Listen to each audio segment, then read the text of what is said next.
session of the 2020 annual town meeting. I have one administrative detail to get out of the way, and that is that I'm afraid I have to read through the corrected tallies of all of the votes that we've taken at the 3 sessions so far. This is essentially for the record. So the first session, June 23, the first vote was motion to postpone Article 16 to the next meeting. That failed by a vote of 80 in favor, 138 against, and 12 abstentions.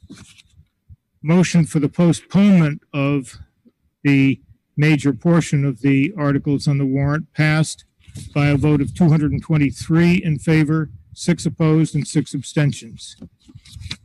The motion for the question on motion to terminate debate on Article 9 passed by a vote of 179 in favor, 49 opposed, and 6 abstentions.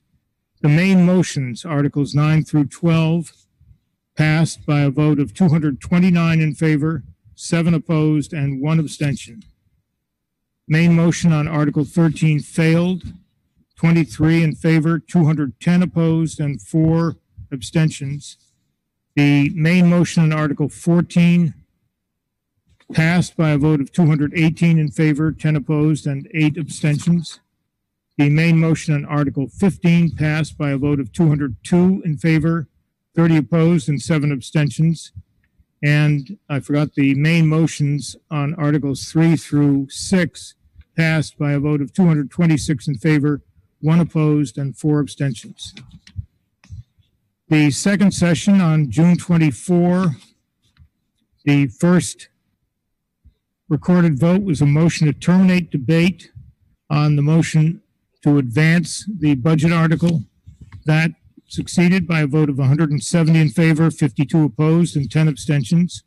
The motion to advance portions of the budget to that evening passed by a vote of 218 in favor, 7 opposed, and 4 abstentions. Motion to terminate debate on Article 16 passed by a vote of 170 in favor, 53 opposed, and 6 abstentions. The main motion under Article 16 passed by a vote of 199 in favor, 32 opposed, and 2 abstentions. The main motion under Articles 18 and 19 passed by a vote of 225 in favor, and none opposed, and 3 abstentions.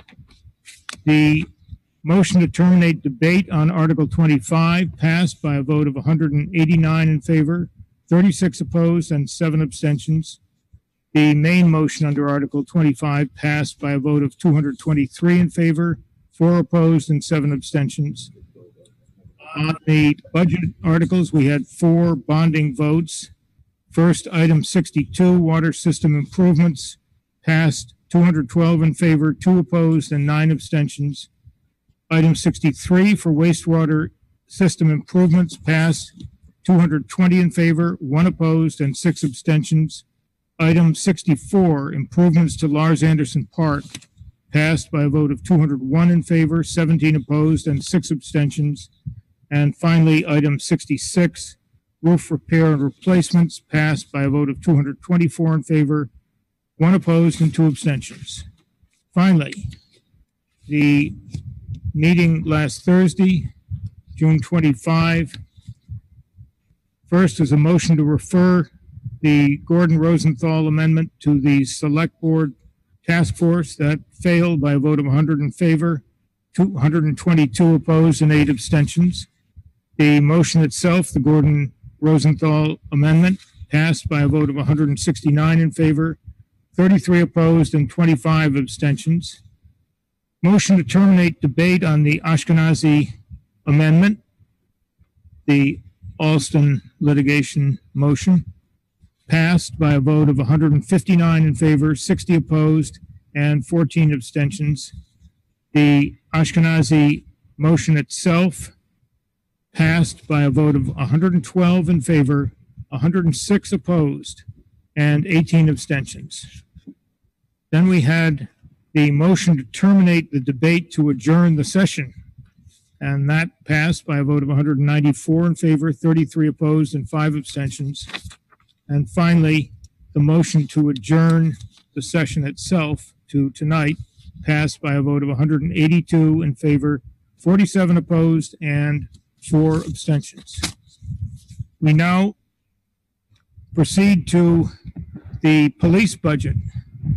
And the main motion on the table is the motion on the table number 1, line 10 of supplement number 10, the police budget. The advisory committee and select board motion is to fund the police department with $17,386,626.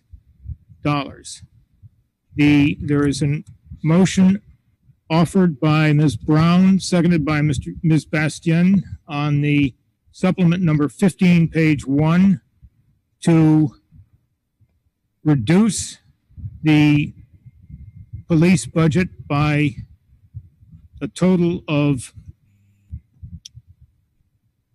$2,065,951, et cetera, in the words of the motion, redistribute the reduction among the school budget, Affordable Housing Trust Fund, Office of Diversity, Inclusion, and Community Relations, and the Health Department, and Economic and the Planning Department, as indicated in the in supplement number 15. That's moved by Ms.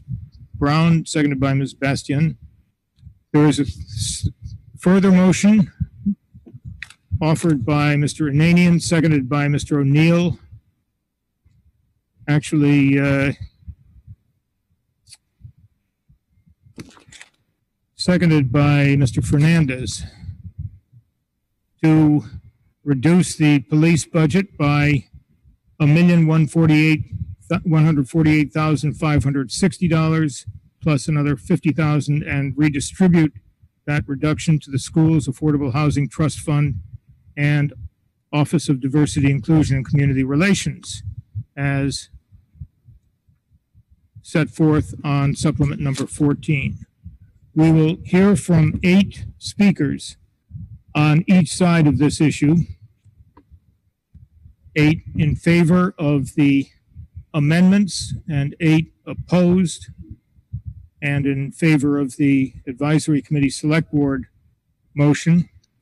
We will then break for a question and answer period, and I have 16 people signed up to ask questions, principally of the police chief, during that session. So we will start this evening with Ms. Brown in favor of her motion on supplement number 15.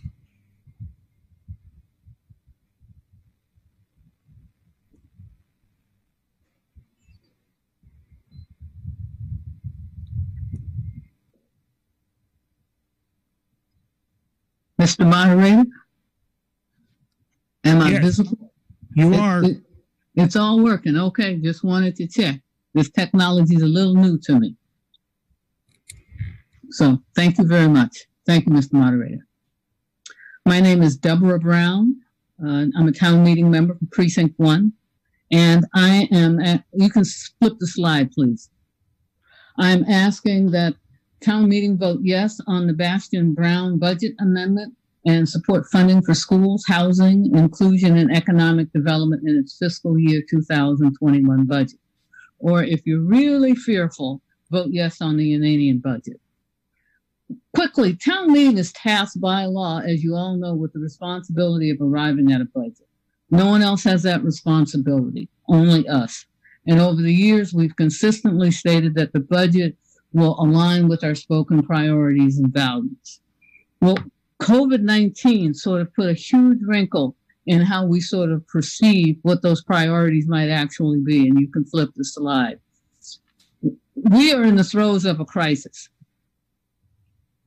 And part of that crisis required us to look to our leaders. And I very distinctly remember the issue of putting signs up in people getting very frustrated about how that would happen. And people got proactive. Well, we got proactive around the needs of people that needed housing, educational issues. And some would say that we were rash. I've heard that. Well, we would say that we were quick, that we exercised compassion, that we've been calm, and that we in fact included the broader community. But I've also heard the concern that town meeting has not been fully engaged in the process.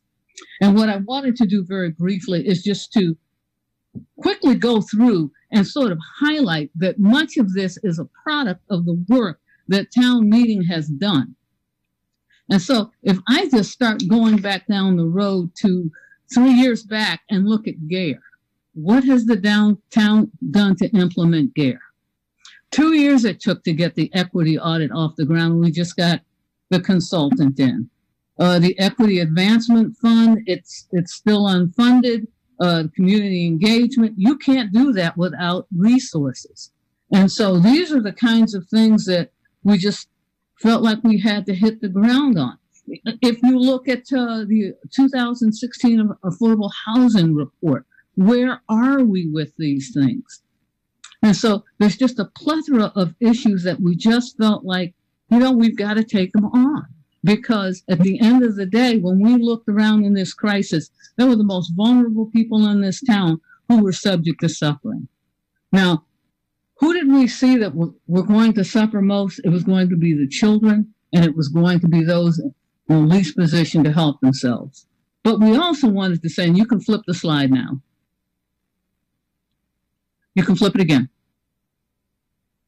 Is that this budget amendment in no way is intended to diminish the commitment that we see of officers, and it's not an indictment of officers. But I do want to make very clear that shame on those who fearmonger, the minority employees in such a way to make them feel like they are going to absolutely lose their jobs because we are in fact trying to take care of some of the poorest people in this town, some of whom happen to be minorities. Shame, shame, shame.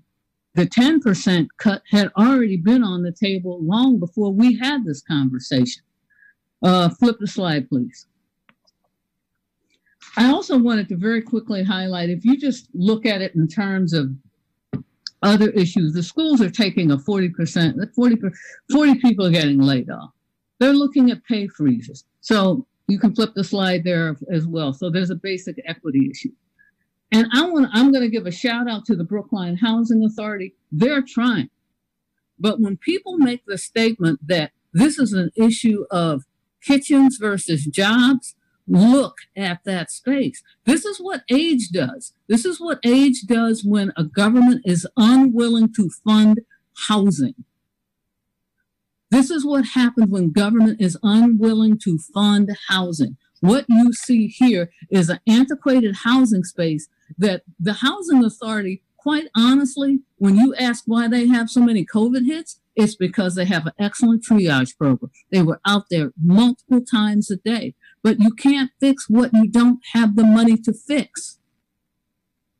So you hear a sense of urgency in my voice, and I very quickly want to go through very quickly highlight some of the issues that we identified.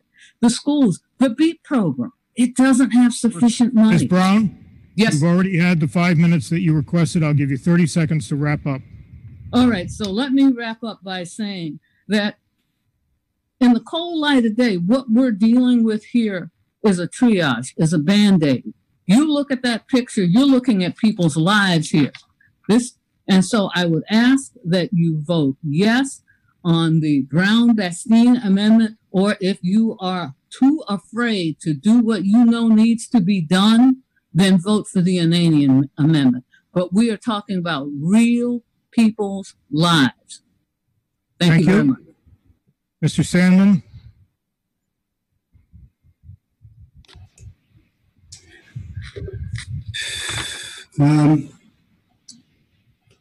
Good evening, Mr. Moderator. Thank you. Mike Sandman, town meeting member from Precinct 3 and chair of the advisory committee, speaking for the advisory committee.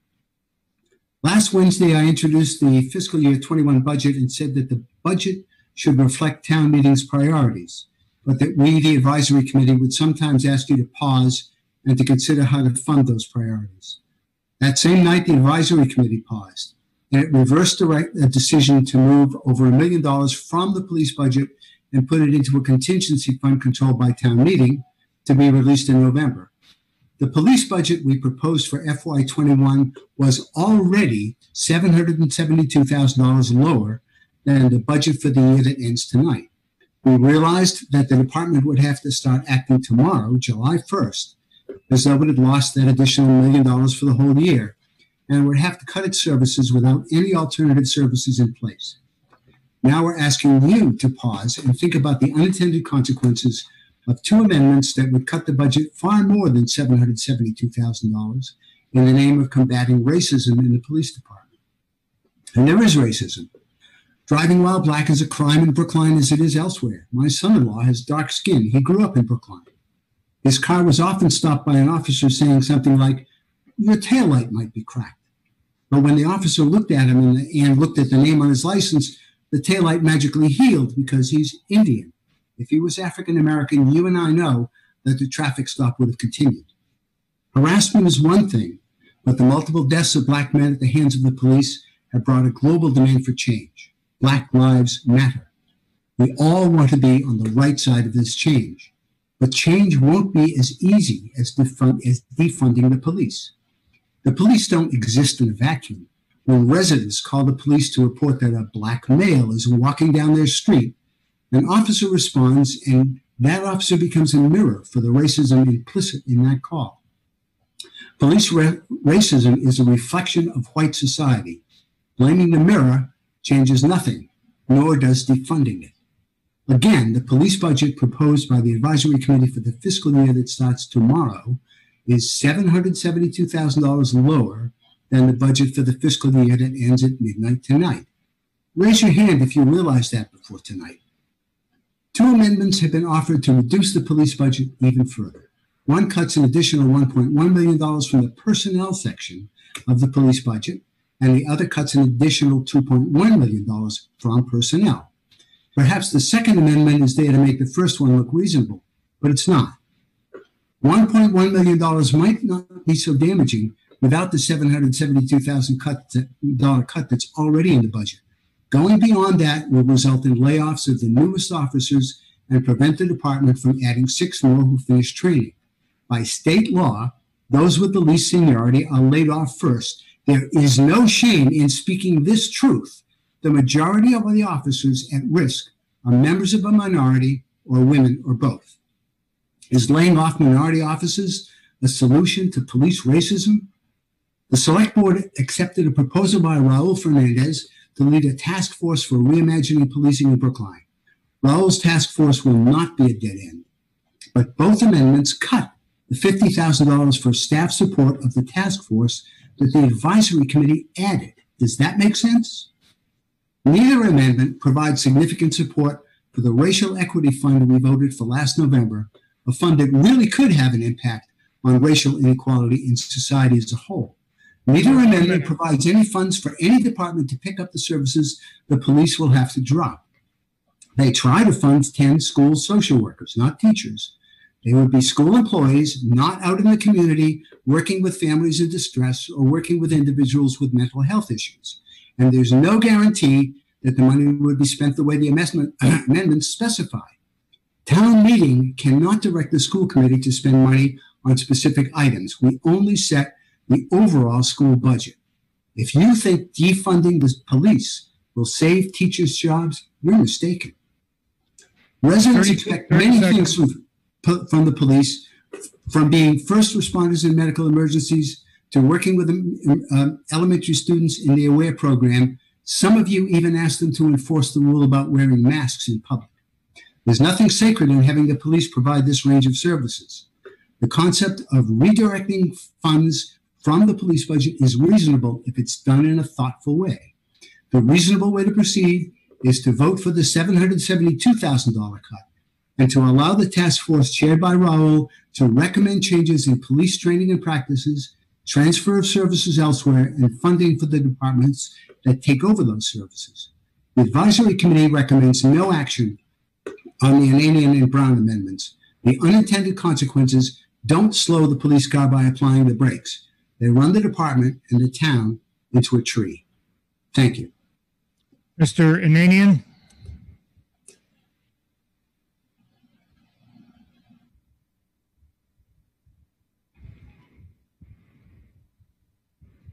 Good evening. I'm waiting for my slides.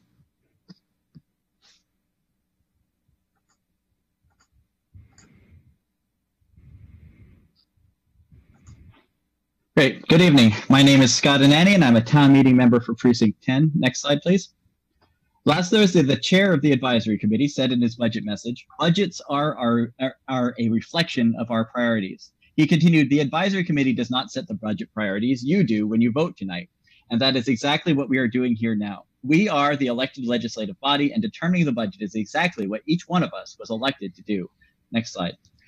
Normally, the budget process starts in January. This year, COVID-19 hit in March. To accommodate loss of revenue and other changes due to COVID-19, the town administrator asked each department to prepare a 10% budget cut, excluding utilities, from the February budget.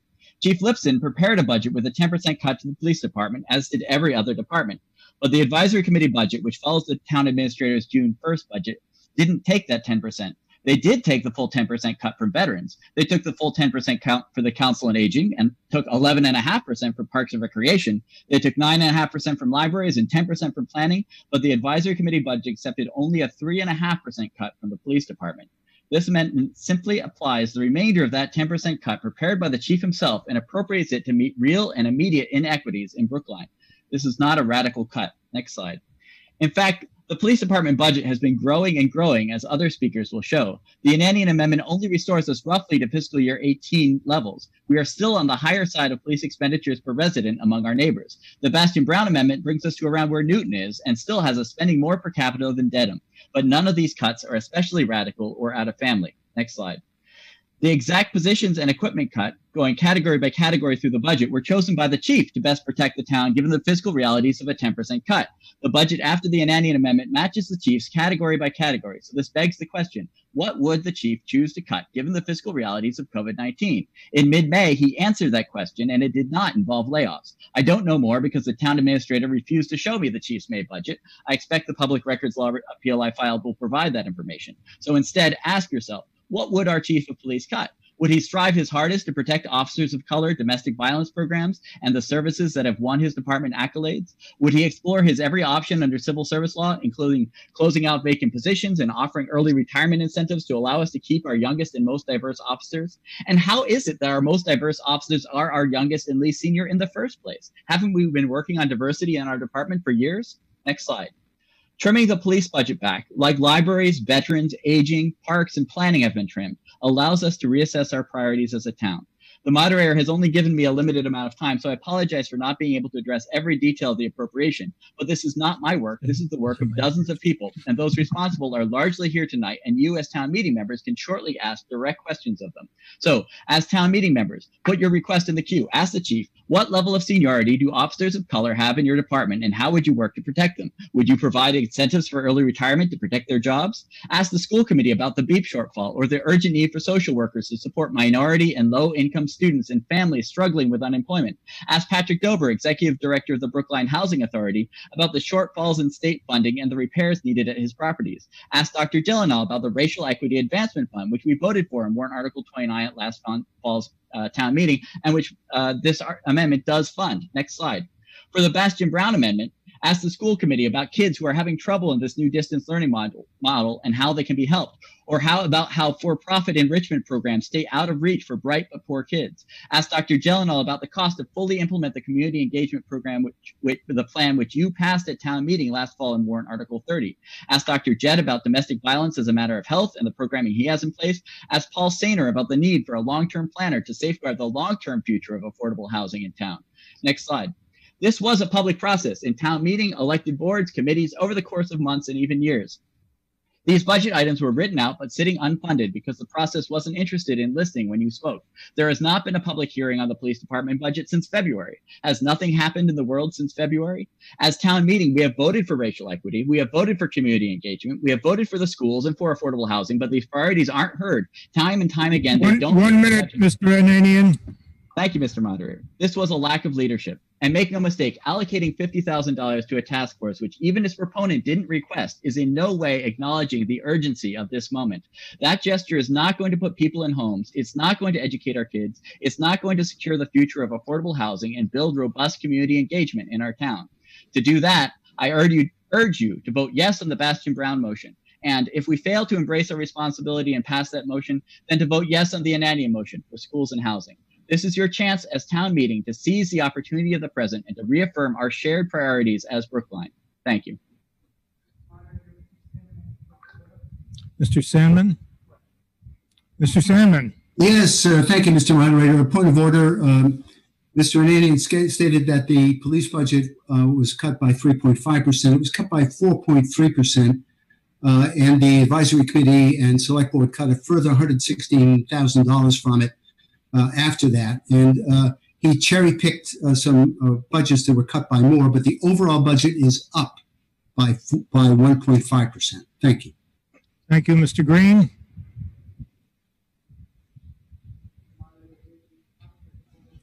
Mr. Gasach? Thank you, Mr. Moderator. Bernard Green, Chair of the Select Board, reporting on the Select Board vote, but otherwise...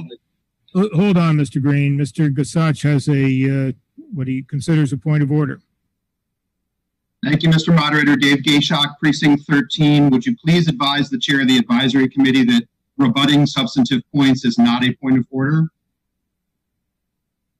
Thank you. I think that's a fair point. Mr. Green? Okay, restart the clock.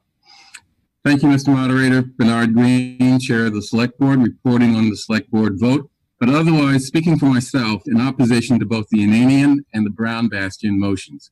You know, discussions of policing in this country are intense and emotional. We're all horrified and traumatized by the sadistic murder of George Floyd in Minneapolis. That and other killings of Black people by police enraged decent Americans of all races. Anger and rage can be great motivators, but they can also be great distractors, distracting us from the rational steps required to address the cause of our rage. The Brookline Police Department has been reimagining policing for years and has adopted the best practices of President Obama's 21st Century Policing Task Force and has taken other steps to implement innovations into policing. I am asking town meeting not to disrupt those efforts by mindless votes to slash spending without considering the consequences of those cuts. What are those consequences? I'd like to just mention 5 to be very brief. Proposed cuts. The school to prison pipeline. Proposed cuts would disrupt the ability of officers to step in at the courthouse or in lockup or at 911 calls involving a juvenile, to problem solve alternatives and to divert that juvenile from the criminal justice system. The proposed cuts would be particularly harmful to Black and Hispanic youth. The result of the cuts would be to support a significant component of structural racism in this country, which is the school to prison pipeline. Second, minority police officers. Proposed cuts will deplete the ranks of Black, Hispanic, and Asian officers who have been recruited in greater numbers over the past few years. Yes, you ask why just over the past few years. Well, we have speeded up that process over the past few years, and we're going to have more harm to these officers because of their low seniority.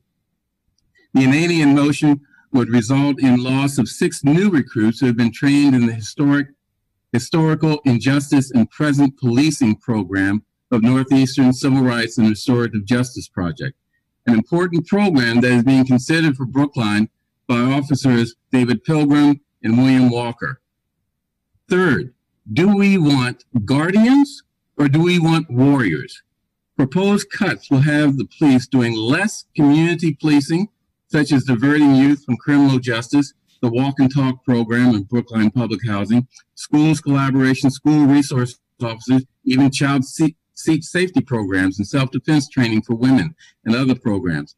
These programs under the community policing model ensure that police culture is about serving community as guardians, not as warriors, which is what demonstrations across the country are demanding. Fourth, what happens after midnight? At 12:01, July 1st, which is, 5 hours, a little less than 5 hours from now. The services and the officers and civilians who provide those services will be unavailable. No one has told town meeting who steps in at 12:01 to pick up the pieces. Fifth, who will do policing in Brookline? Besides run-of-the-mill chasing a bank robber.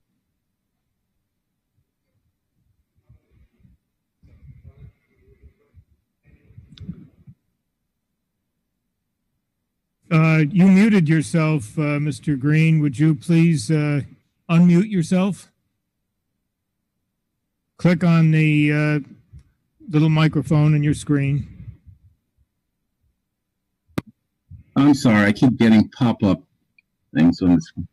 Okay, my apologies. Who will do policing in Brookline? Besides run-of-the-mill chasing of bank robbers and burglars, policing is way important today in America and in Brookline. Police provide active shooter training and threat training to protect organizations and government bodies from gun violence, which we are not immune from. They provide security training and enhanced security presence at local synagogues that are targeted by right-wing hate groups and explicit fascist gangs. These are not just deep South phenomena. Police confront homegrown haters and haters from elsewhere who travel and have appeared— One minute, Mr. Green, 1 minute. Thank you. And have appeared in our area with racist leaflets, graffiti, and other attacks. If you've got the Brookline Police Department, then major incidents may have to be covered by state police or other police departments that may not have the values of Brookline and may engage in policing in ways that we won't like. Let me conclude. The only rational motion or amendment is one that makes changes to policing, including police budgets, in a process that is thoughtful and that results in effective and sustainable solutions. That is why the select board voted 5-0 to make a small cut in the police budget of $116,000, which is in addition to the $700,000 plus cut in the town administrator's budget, and use that money to fund a community relations outreach person in the Office of Diversity, Inclusion, and Community Relations in the amount of $66,440, which we think is important, and to fund the task force on reimagining policing in the amount of $50,000, which an earlier speaker denigrated as something that is not useful, but that is important if this committee or task force is going to be able to do its work effectively in the time frame. Please conclude, Please conclude. Time in which it is asked. I urge no action on the Ananian and Brown Bastian amendments. Thank you, Mr. Moderator. Thank you, Mr. Fernandez.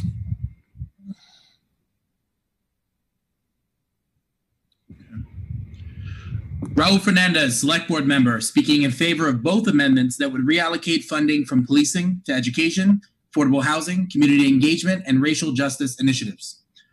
Neighbors, we find ourselves in a watershed moment where the advocacy and activism of so many of us has finally broken through. What's been made clear from the overwhelming public outcry in the streets, over email, and through public comments is this: our budget is out of alignment with our values, particularly when it comes to how much we're spending on policing. As you know, I have a plan to address some of this. I've called for the creation of a task force to reimagine policing in Brookline. It's not an indictment of individual officers or of their leadership, but rather an acknowledgement that policing as a system impacts people of color in disproportionate and traumatic ways, yes, even in Brookline. The task force is not a radical notion, quite the opposite. It's predicated on the idea that a community has a right to decide its own approach to public safety and the role that policing might play in that approach. My own position is not that armed officers should not exist, but that a new standard should be adopted, that armed officers should only be deployed when there is no other reasonable alternative. By that standard, it's clear that much of the work we've asked our officers to do should either be eliminated or shifted elsewhere to departments better suited to these tasks. Some of you have asked, why not wait until the task force has completed its work to make these cuts? Well, here are the answers. First, we cannot today pin our hopes on a task force that is yet to be voted on and whose membership is currently undetermined. I presented a draft charge to the Select Board today, but whether the task force will be empowered or toothless is still an open question, and one that won't be resolved until members vote on its recommendations. Second, we know from the chief's own words this spring, before this issue became political, that a 10% cut is possible without losing any police officer positions. As he noted then, there are already 10 vacancies in our police department, which could be eliminated to make these cuts. There are also 9 officers eligible for retirement right now, and 3 more who will be eligible later this year. If we want to make these cuts with minimal impact on our workforce, now is the time. I cannot guarantee, as others have predicted, that we'll have substantive budget amendments ready in November, nor is it fair for the police department to go half a year with budget uncertainty. Now is the time. Now look, we've all been inundated with emails painting dire scenarios of lawlessness and the elimination of popular programs should any cuts be made. Most shameful has been the campaign to convince us that officers of color would be most harmed, using them effectively as human shields in an attempt to preserve an overinflated budget that's out of step with our values. Let me be clear about this. No determinations have been made. The chief's position that CIT and domestic violence prevention would be cut is his alone, and is something I would not support. I'd be surprised if the rest of the Select Board or the public did either. Fortunately, what stays and what goes needn't be decided by one man, including the chief. Others will say there hasn't been enough process, but that's only because their imprimatur hasn't been placed on this. Town meeting has its own agency to act and a responsibility to do so. We have the ability tonight to right-size our police department and make overdue investments in social services that will make us healthier, more just, and yes, even safer. We will do the deeper work of reforming and reimagining policing, yes, but that important work does not preclude us or exclude us from acting right now in this moment where the power is in our hands and a clear and reasonable alternative to our current budget exists. Please join me in supporting either the Bastian Brown or Ananian motions. Consider it a down payment on the change to come. Thank you. Thank you, Mr. Van Scoyoc.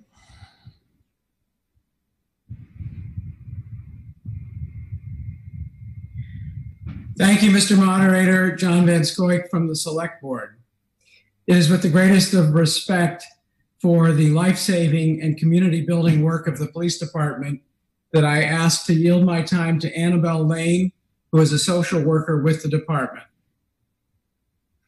You may, Ms. Lane. My name is Annabelle Lane. I'm a full-time social worker at the Brookline Police Department. I've been here for just under 3 years, but I've been working with the department since 2014 when I was with the National Alliance of Mental Illness of Massachusetts. I help train police officers in Brookline and throughout Norfolk County on mental health and substance use response. And I also work with community members here in Brookline who come into contact with the police for situations related to these issues. I'm deeply concerned about both amendments on the table. I see firsthand the work of the police department and the challenges of our social service systems. These amendments will not only fail to help vulnerable community members in any significant way, but will move us in the opposite direction from their intended goals. Brookline police officers are providing vital crisis services 24/7 in situations where people can't access other support. These include overdose responses, homelessness issues, mental health issues, and more. Many of the situations are incredibly complex, involving individuals and families whose lives are in chaos.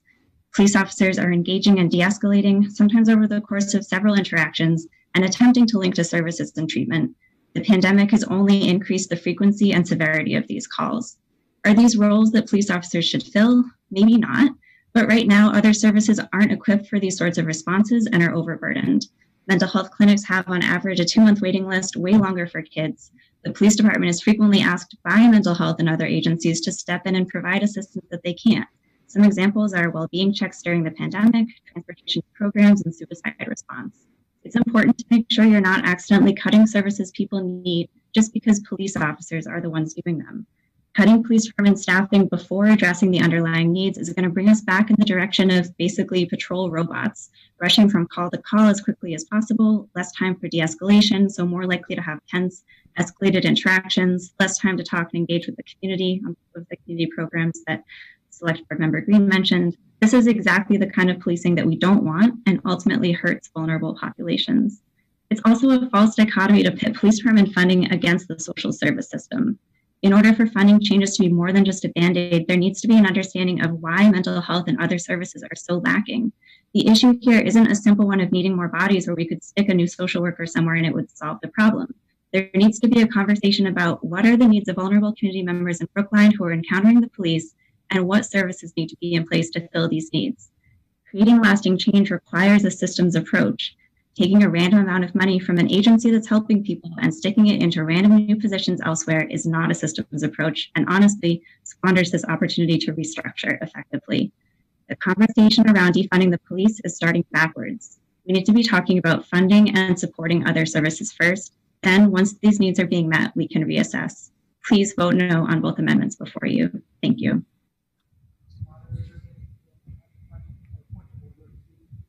Ms. Gilman? Jane Gilman, Precinct 3. Mr. Moderator, I'm confused about Mr. Fernandez's statement. We heard that the select board vote was unanimous.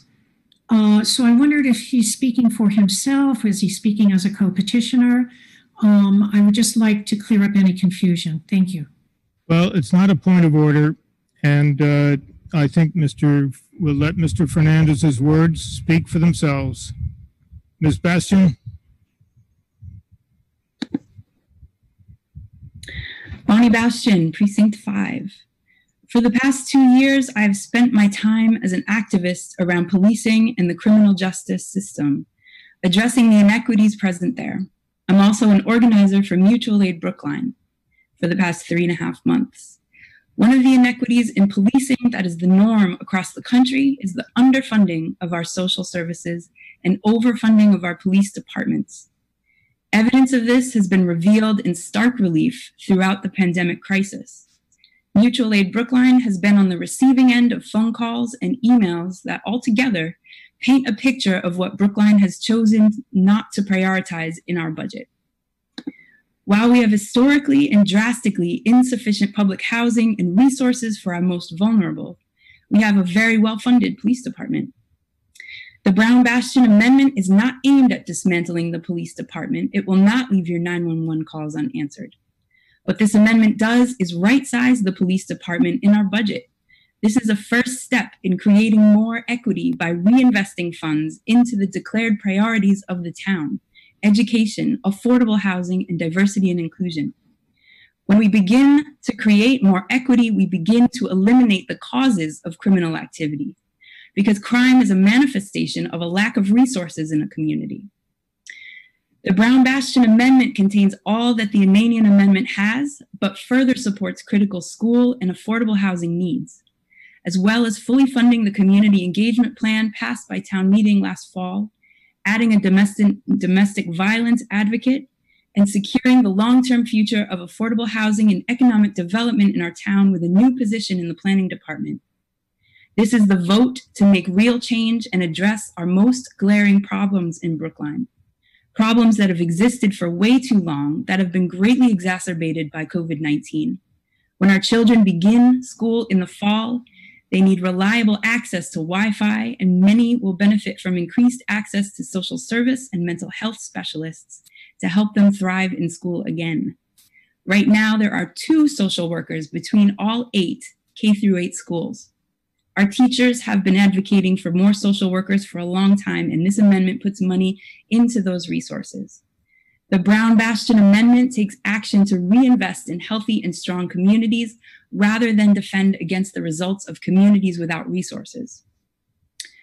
One question I've been receiving over the past few days is, how does cutting the police budget solve racism in the police department? The answer is it doesn't. Racism present in the police department is the same racism, institutional and otherwise, that is present throughout our communities, throughout the state and this country. It's present in this audience, and it's present in me. It's not possible to eliminate racism in our police department without eliminating it in Brookline and beyond. What we can do is begin to consider how to limit interactions with officers that create the possibility for harm to our Black and Brown community members. We ask our police officers to do too much. They are a stand-in for robust social services. With these two amendments, we begin the first step in transforming our idea of public safety towards prioritizing resources that begin to help vulnerable communities thrive in Brookline. This is not a step away from safety. This is a step towards safety, because when you begin to provide people what they need to thrive, there is no need for desperate measures. I'm asking Chief Lipson and the Brookline Police Department to step into this moment with us. Let's begin common sense reorganization towards a more safe and equitable public safety. Please be bold and join me in voting yes on the Brown Bastion Amendment. And if that fails, vote yes on the Ananian Amendment. Thank you. Thank you, Ms. Khan.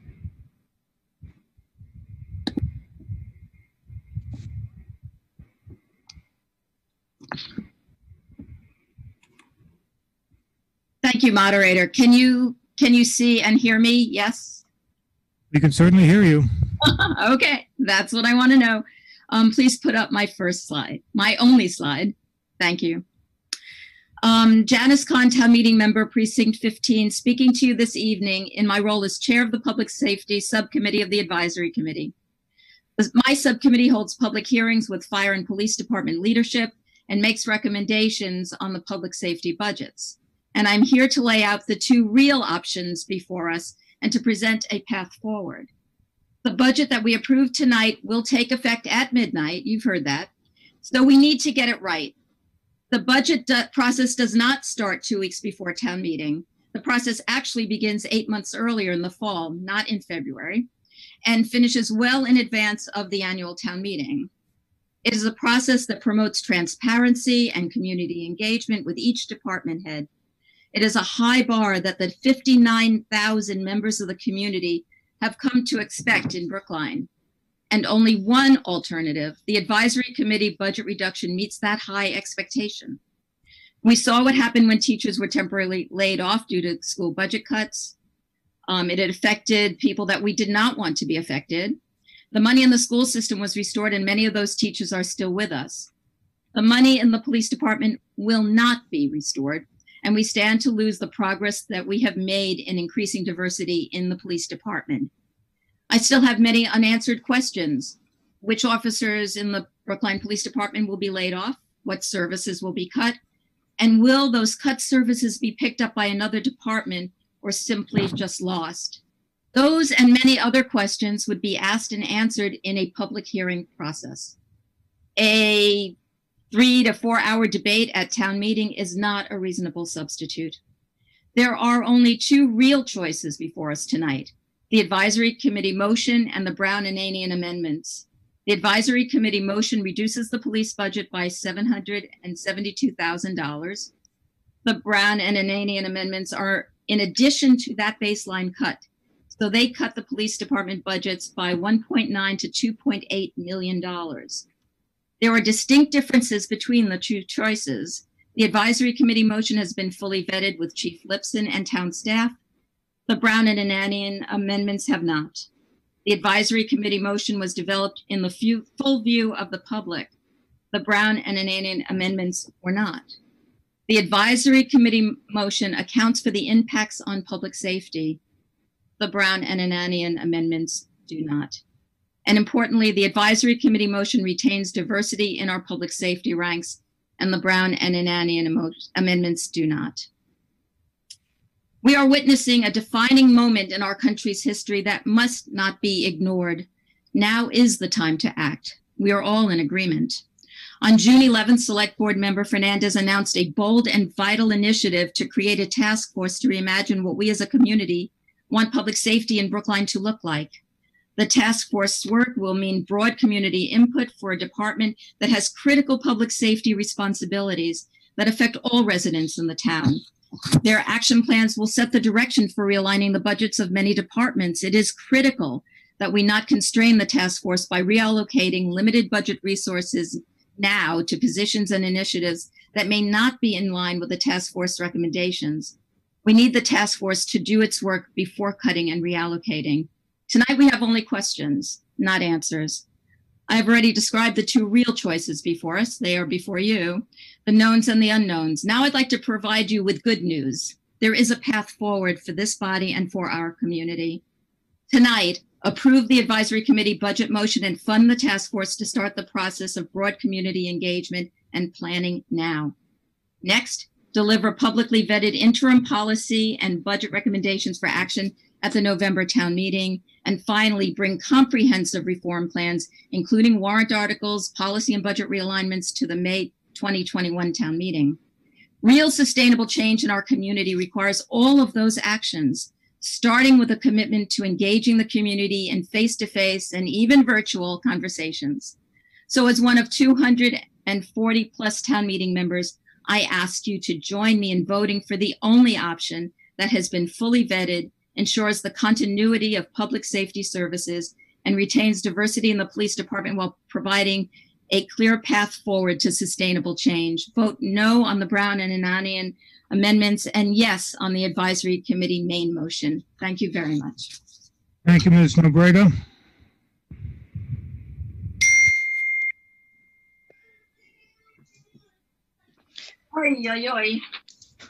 Thank you. Mariah Nobrega, Precinct 4, and member of the Commission for Diversity, Inclusion, and Community Relations and School Committee, speaking for myself in favor of the budget amendments. My reasons for support are based on the body of research that exists in this space. I am sharing some key findings with you so that you can also make your decision from a factual basis. First, there is significant evidence that the size of the police force does not impact crime.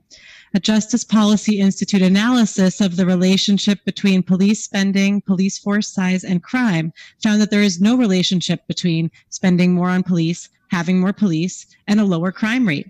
The same conclusion is borne out on a larger scale in a 2016 meta-analysis of policing studies, which further concluded that changing policing strategy is likely to have a greater impact on crime.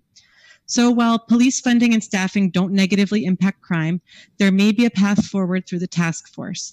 But initiating the task force doesn't preclude reinvesting public funds elsewhere. And I want to take a minute to talk about the benefits of reinvesting those funds and the research around that.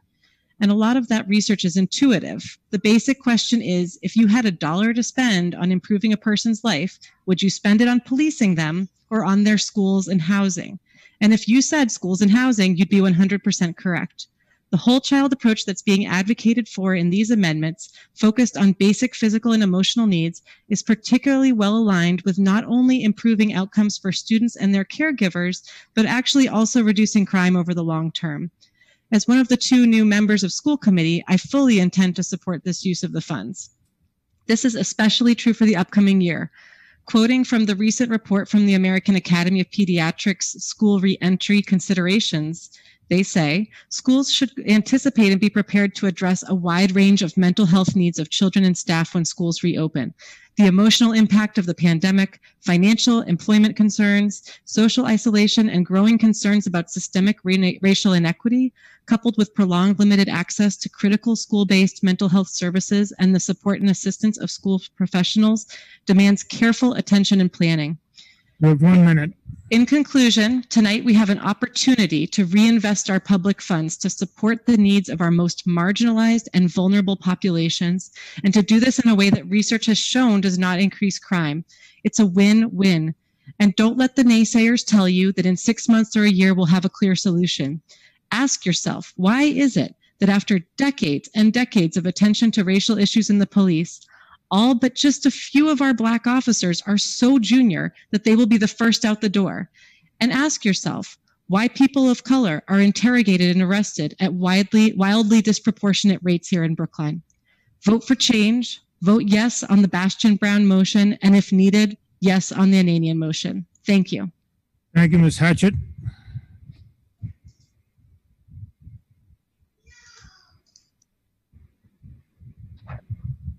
And I have a presentation coming through.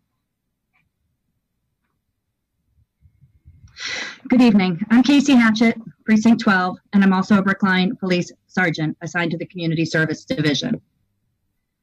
I'm speaking today in opposition to the proposed cuts to the police budget and what is a poorly thought out and entirely punitive action for a horrific incident that happened 1,400 miles away by an officer I've never met in a city I've never been to. My heart breaks for the Floyd family and for the many Black people wrongfully hurt by racism and hate in our country by police and civilians. And my heart breaks for our community and its police department, who a month ago were essential employee heroes and who are now being villainized and dehumanized despite our dedication to community policing approaches that prevent tragedies like those we've seen in other parts of the country. Police as a profession can and should do better. Brookline Police welcome thoughtful change and thoughtful consideration of community priorities and police services. These budget cuts are not a product of thoughtfulness. If town meeting cuts our budget, our ability to do our work will suffer. And most concerning, vulnerable and marginalized residents will not get the services they need. Services they've come to expect from the police department when other agencies turn the lock at 5 p.m. each day and on weekends. They won't get the services they need because there is no plan for them in this budget. Additional budget cuts of $1 or $2 million plus, in addition to the $700,000 COVID cut, will lead to payoff of our newest officers, including some of our most diverse. That is true. Officers who have grown up in housing, some who, as we heard and read, have grown up on the street. The police department has a core function, and despite sweeping cuts, those services still have to be maintained. So where cuts will happen is with our community programs, our housing officers, our school resource officers, the security trainings we provide for faith-based organizations, mental health follow-ups, the CERT program, and our participation at roundtables, block parties, school programs, community meetings, and so much more I hope you can see on the screen right now while I'm speaking. Saying these programs will suffer is not a threat, it's a reality. It's economics. Cutting the budget means not only cutting off the positive interactions police have with the community and creating a divide between us and those we serve, but may also mean cuts to staffing levels. Which one of us want to report back to our constituents that we voted to cut the officer assigned to work in our precinct? These are not uncomplicated staffing and budgetary decisions. They require thoughtful consideration. Year after year, this body enacts legislation that with a regulatory and enforcement aspect, and time again, town meeting assigns that work to the police department. These responsibilities have not resulted in additional officers or additional funding, just additional work, which we do because it needs to be done and because we care about our residents, work for which we're now being penalized. As a parent of 4 children in our schools and as someone who has dedicated 2 decades of my personal and professional life to helping our residents, I appreciate the movement to support affordable housing and education. I do not appreciate doing that on the backs of dedicated, honorable, hardworking men and women of the Brookline Police Department. And I would hope those institutions and anyone truly calling for change, progress, justice don't feel good about it either. We all have work to do. Being pro-police and anti-racist doesn't mean you can't support your police. The two are not mutually exclusive. You've heard from me, a longtime friend to many of you, and you've heard from my brother and sister officers. I hope their voices and mine resonate and you vote no on these proposed amendments. Thank you. Thank you, Mr. Lepson. Lepson. All right. If I could get that one slide up, please. All right. Thank you. Hi, James. Thank you, Mr. Moderator. I'm Robert Lepson, Town Meeting Member, Precinct 9, and also a member of the Commission for Diversity, Inclusion, and Community Relations, but speaking only for myself tonight and not on behalf of the Commission as a whole. Let me begin with a few thoughts and questions in response to the many listserv posts I have seen during the past week. I keep hearing that Brookline is different, that our police department is different, that we are not Minneapolis, New York, Chicago, and certainly not Louisville, that we don't have the same type of violence here in our town. Perhaps that is the case, but this conclusion is predicated on how we as a town actually define violence. Is violence really only a knee jammed into the neck of a subdued man until he suffocates? Or is violence only gunshots fired into the back of a terrified person running for his life? Or should we also define violence as a billy club crushing the skull of a peaceful protester? Yes, these are clearly violent acts, but for me, there is more. Let's instead consider a more expansive definition of violence, one that includes the generational impacts of poverty, poor healthcare, lack of access to affordable housing, educational inequities, or repeatedly being stopped by law enforcement without proper cause. And the list goes on. If we choose to include this more expansive but no less valid definition of violence, then we have but no choice to admit to ourselves that we do in fact have a violence problem here in Brookline, and thus we have a material and moral obligation to urgently redirect funds to address these issues. I also keep hearing, what's the rush? Why do we have to do this now, tonight, without fully thinking through this process? What if these cuts create unintended consequences? Why don't we just wait for the new task force to do its work and then we can act on its recommendations? Well, this collective intransigence against taking swift action that would help create a more just and equitable Brookline reminds me of an interview between James Baldwin and Dick Cavett from back in the late 1960s. Baldwin asked, "What is it that you want me to reconcile myself to? I was born here more than 60 years ago. I'm not going to live another 60 years. You always told me that it's going to take time." It's taken my father's time, it's taken my mother's time, it's taken my uncle's time, my brothers and sisters' time, my nieces and nephews' time. How much time do you want for your progress? And to answer Baldwin's question that he posed more than 5 decades ago, I'm telling you that the time for progress is now. Let's stop kicking the can down the road. Let's make that initial down payment for a just and equitable Brookline tonight, while we are all here and all engaged. It's important to remember that every crucial socio-political change we've seen throughout the course of our history, such as expanding voting rights to include women and Black people, desegregating our schools and public accommodations, legalizing access to birth control and abortion services, codifying marriage equality, and more, all of these one minute. Thank you. All of these changes came out of the moments of mass-scale political protest and social disruption. Activists paved the way, and then our political leaders responded accordingly. We are living in one of these moments right now, and the longer we wait to take action, the less politically feasible it will be to create substantive change here in town. Ask yourself this. Would you have told the folks who marched in Selma and Washington, D.C. to wait for recommendations from a task force? Would you have told the folks who participated in Freedom Summer that their demands were too extreme? If your answer is no, and I bet it is for the vast majority of us, then I think we know what we need to do here tonight. Please join me in casting your vote in favor of the Bastian-Brown Amendment. And if we as the empowered legislative body choose not to do this, then please don't turn your back on progress. Vote yes on the Anady Amendment instead. Thank you very much. Thank you, Ms. Stanford. Thank you, Mr. Moderator. Claire Stanford, Precinct 5 and member of the Advisory Committee, speaking for myself. Recent killings of Black and Latinx men by some U.S. police departments have prompted communities nationwide to scrutinize their local police.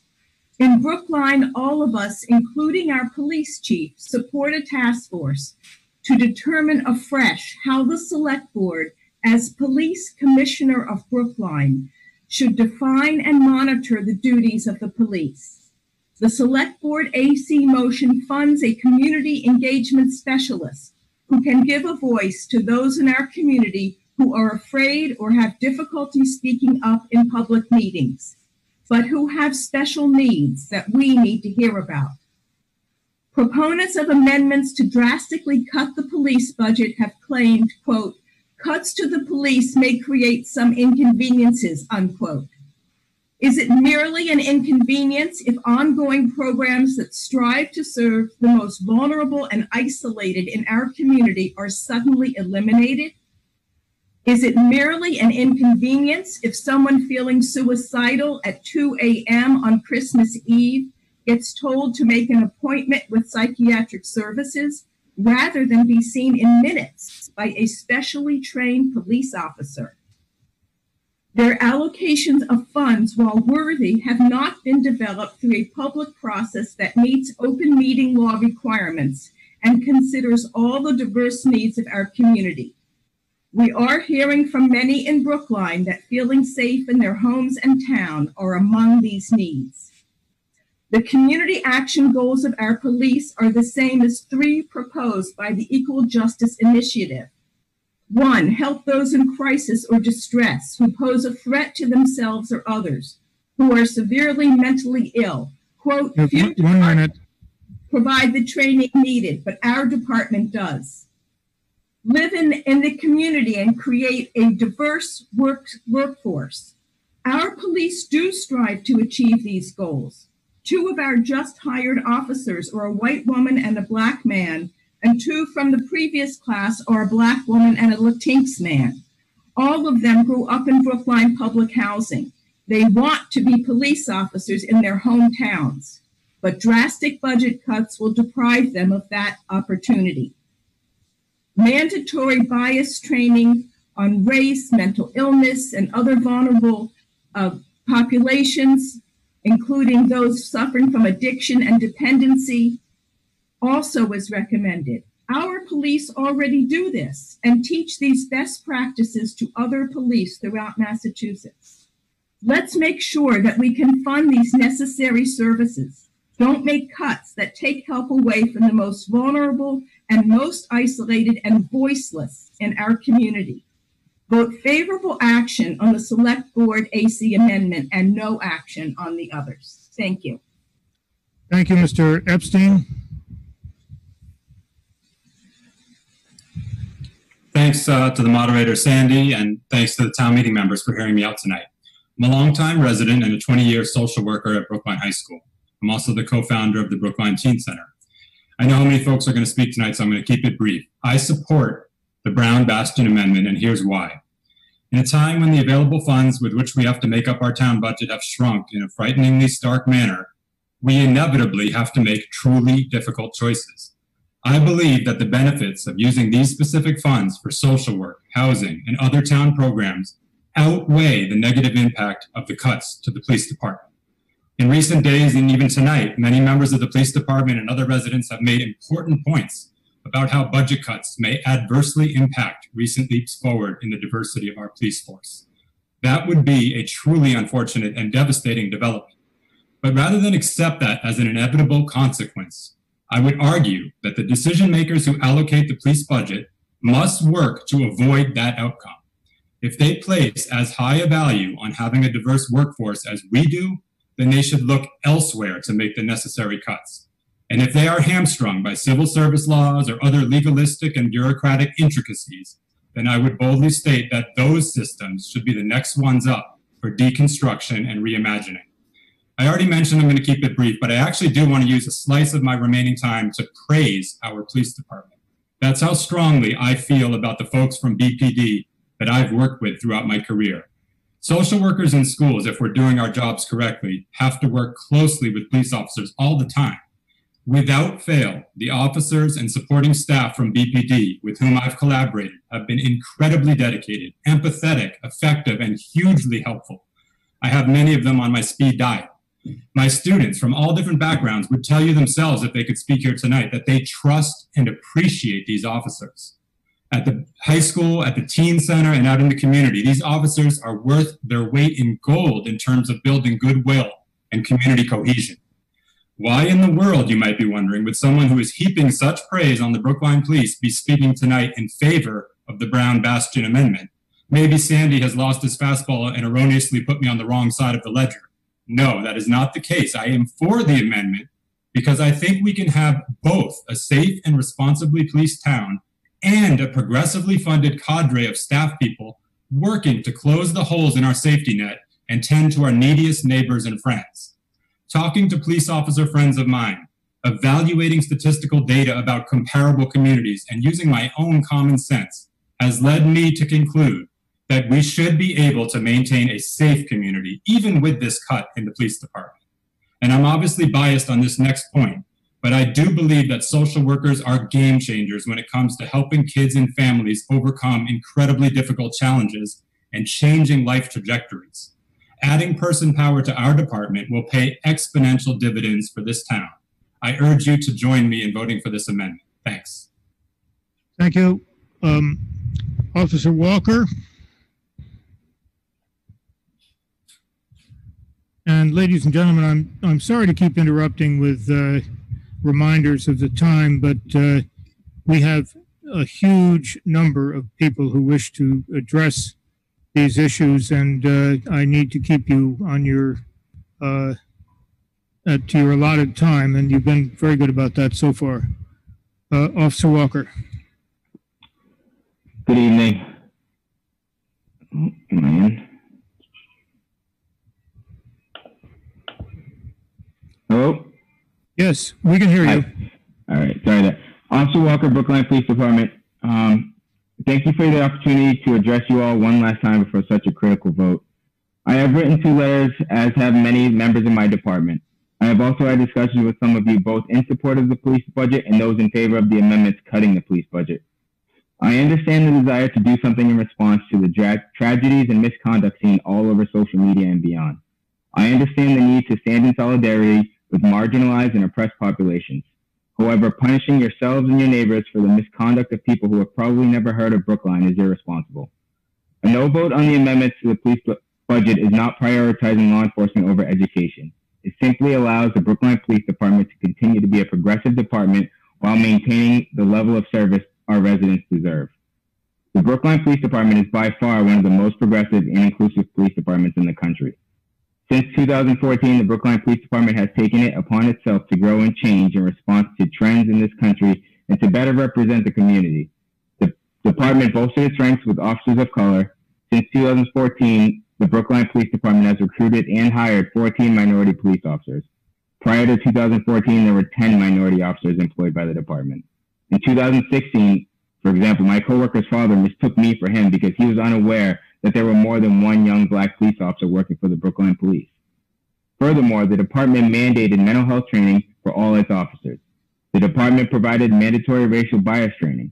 In 2017, the department was the first, and to my knowledge, the only police department to send all its officers to visit the Museum of African American Heritage in Boston. Officers were given a tour and led discussions about African American history and the plight of African Americans on their road to achieve equality in America. We all want an inclusive and diverse police department to reflect those we serve. In my conversations with town meeting members, I routinely hear frustrations with policing in America as a whole. And with that, I cannot help but smile. Your police department in Brookline is so different, so open-minded, and so inclusive, especially in comparison to many of the images and voices you hear from departments around the country. Policies and procedures that are being implemented in other departments are policies your department has had for years. Let us continue to be leaders here in Brookline. Let us not follow the national trend because we are and have been better than the rest of the country. Let us stand together to show the nation a town and a police department that works together to create equality for all. Please consider voting no to the amendment tonight for the police budget. Thank you. Thank you, Mr. Conquest.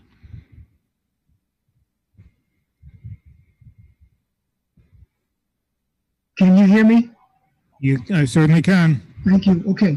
I have it at 3 minutes. Okay. Yep. So I'm just telling you that.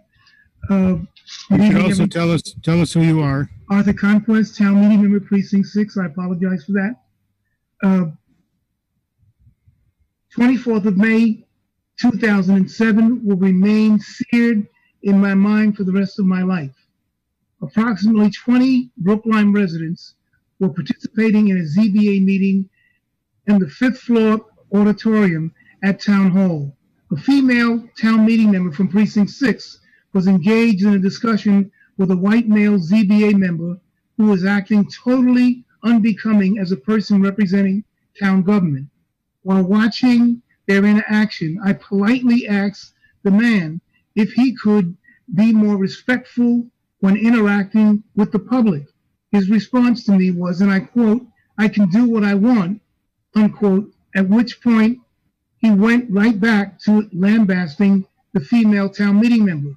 When I brought his unruly behavior to his attention again, 10 seconds later, the ZBA man rushed towards me in a threatening manner.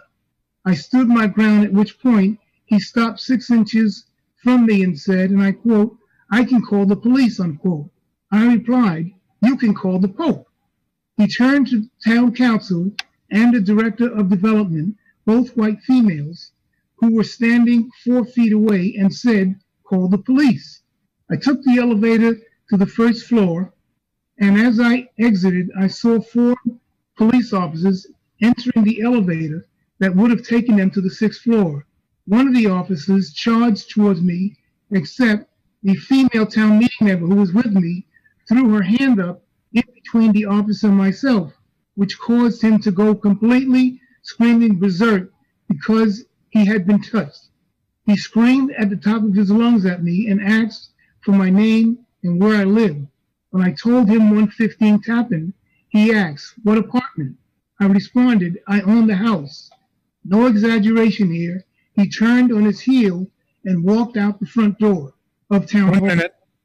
Approximately 5 minutes later, a police captain, who just happened to be the nephew of the ZBA member, arrived and informed me that I had a no trespass order placed against me, and I was going to be charged with verbal assault. Mind you, I hadn't used profanity, nor had I raised my voice during the encounter. The most bizarre part of the entire affair was the committee the select board appointed to investigate the matter, the Citizens Complaint Review Committee. They never asked me a single question. The police chief and the internal investigative officer were interviewed extensively. The review committee never really investigated the incident, but intentionally turned the committee's attention into a review of citizens' complaint process, which was a red herring. Finally, the complaint process is supposed to be reviewed every other year, though it hasn't been properly done since its inception in 2008. And in spite of the multi-racial composition of the committee, the system of white supremacy remains intact. Thank you. Thank you. Ms. Gilman?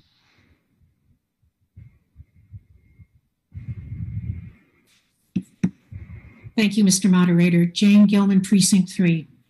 Violence against Black people didn't begin with the murder of George Floyd. It began with trafficking of human Blacks that were shipped here from Africa. The recent succession of cold-blooded murders of unarmed Black people in plain sight demand that whites finally open our eyes. The multiple calamities of climate crisis, the COVID crisis, the financial meltdown, and police violence have hit communities of color disproportionately again. Simple measures to make right what is terribly wrong are deceptive because they make us feel good about doing something. But to end the root causes of systemic injustice, we need first to understand them. We need to engage in the painful discussions necessary for change and take individual responsibility to end racism in Brookline. It's not good enough to act. We need to take right action. Mr. Loomis and Mr. Green's raw exchange exposed the complexity of Brookline's racism in only one area. Do we understand? Racism is not simple. It's intersectional, personal, cultural, and institutional. Do we think that merely cutting the school budget would address racism? Our Black and brown police friends have been racially traumatized by unwarranted police action. We need a comprehensive package of urgent policy solutions informed by data, research, and human rights principles.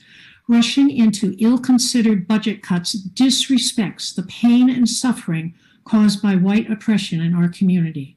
If you really want justice, vote for lasting, effective, and structural changes. Police officers are just like us. They learn racism at home, in school, in the media, and work. Like us, some grow up in family violence, addiction, and sexual abuse. Police officers are not our enemy. The enemy is racism, hate, and fear. So I wonder if you know that nationally, 92% of white officers believe that Black people already have equal rights. That over a 4-year period in Albuquerque, a third of the 35 fatal police shootings involved officers who were military veterans. Don't be fooled. Piecemeal measures cannot deliver reform. We need to understand the root causes of police violence. Do you think simply reducing the police department budget would solve racism? In an egregious lack of community engagement, a few well-meaning colleagues decided on their own authority what Brookline should do. Town meetings should not support any budget appropriation without first involving all stakeholders and rigorous scrutiny of the beneficial and harmful consequences of each change. If you're serious about respecting the dignity of all people, fairness, and ensuring everyone's safety, join me and vote yes to the main motion. Thank you. Thank you. We are now going to embark on a question and answer period. I want to emphasize that those on whom I call are being called on to ask questions, not to give speeches. You are limited to 2 questions, and You will have a total of 3 minutes for your questions and responses from the police chief or whoever else you wish to have respond to your questions. And we're not going to have follow-on questions, which is a favorite tactic of people engaging in a Q&A period to extend their tenure at the microphone. So I will call first on Mr. Ananian.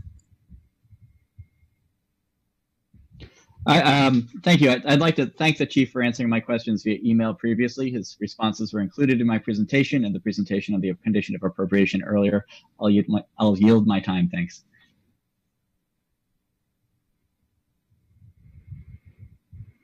Well, Mr. Ananian, you caught me completely by surprise. Thank you very much. Mr. Gasach? Mr. Moderator, I'd like to ask a question of Patrick Dober, the Executive Director of the Brookline Housing Authority. All right, well, tell us who you are first. David Gayshock, Town Meeting Member, Precinct 13. What's your question? My question is, I'd like to ask Mr. Dober if either of these amendments passes, what he envisions the Housing Authority would be able to do with the funds, and whether he was involved in any planning process around deciding how these funds should be allocated if the amendments pass. Thank you. Mr. Dober with us?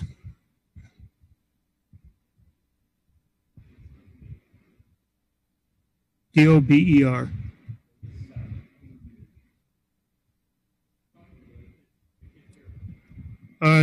You probably should unmute yourself, Mr. Dober. We can't hear you. Is that better? Yes. Thank you. Last question first. The Housing Authority was not involved in planning or organizing the amendment. I guess it was about 2 weeks ago, our board chair, Mike Jacobs, and I received a request asking us what our top priority needs were, how we might spend some funds if they were made available to us. And as any agency or leader of an organization would, when asked a question like that, we responded and gave some information on our top priority needs. We always have a list of what's most important and are ready to match projects against funding that becomes available. On the main question, what the funds would be used for, I think to a significant extent, the amendments state and direct what the funds would be used for. They would run through the Affordable Housing Trust by design. But first of all, the amendments call for some funds to repair kitchens at some of our properties. They wouldn't take care of every kitchen, but they would go to fund our state public housing properties. These are family developments. Public housing has been underfunded for decades, chronically, systematically. And we could put the funds to good use. Kitchens are important for self-esteem and need to be repaired. We have some work in the pipeline already scheduled, and the funds that are proposed in that regard would add to that. Second of three pieces, I think, in the amendments combined. You have 30 seconds to tell us about those other two pieces. I can do it. 25 seconds. Secondly, the Brown Bastion Amendment has some unspecified funds, and it's our intention to spend those funds on another critical need at the family properties, which are repairing entryways and stairways, hallways, need plaster, paint, stair treads, they're run down. They really need the help. Finally, there are funds to support internet access and what we call bridging the digital divide for our residents. Our folks, in many cases, are left out of being able to access society broadly in the way that they need to fully participate, and the funds would support initiatives we have underway in that regard. Thank you, sir. Mr. Green.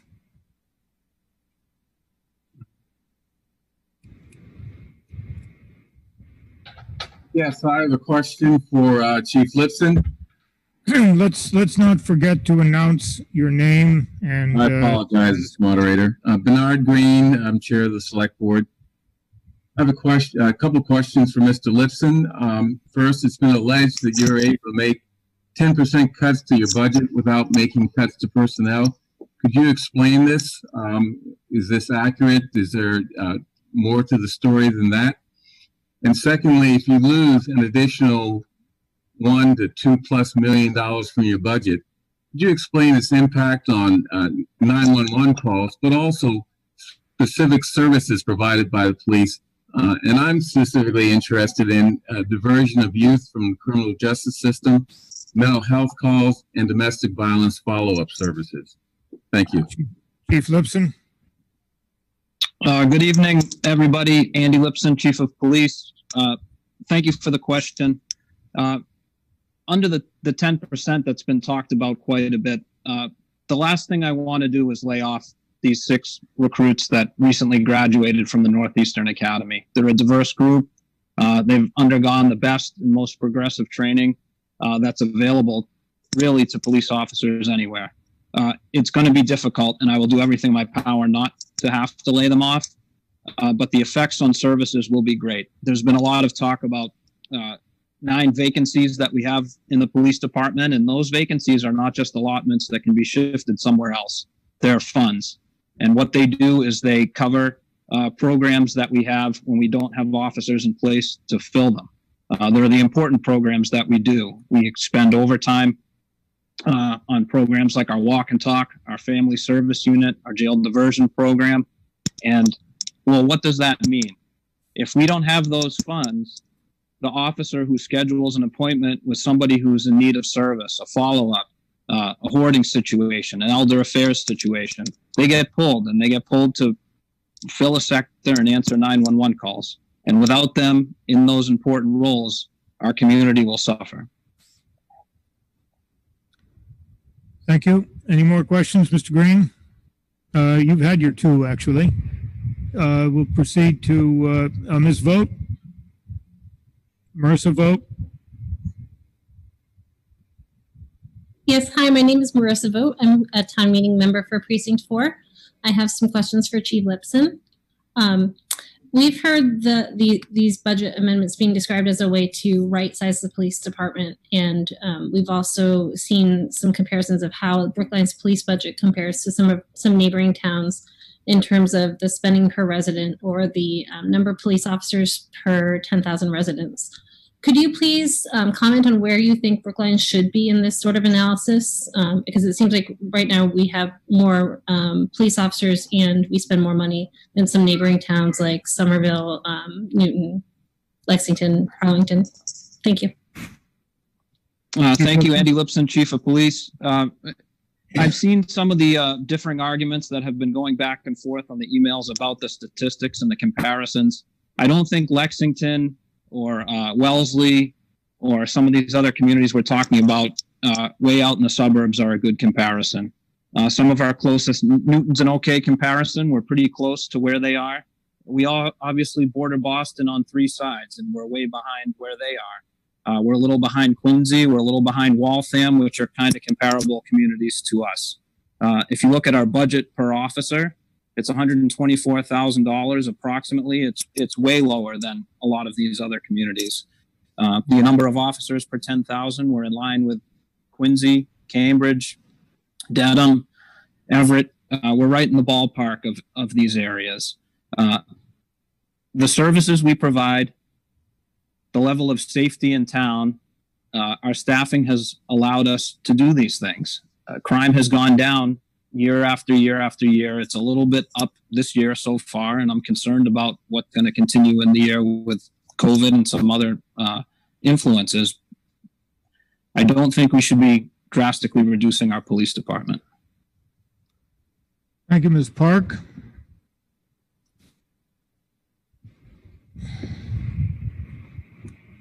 Thank you, Mr. Moderator.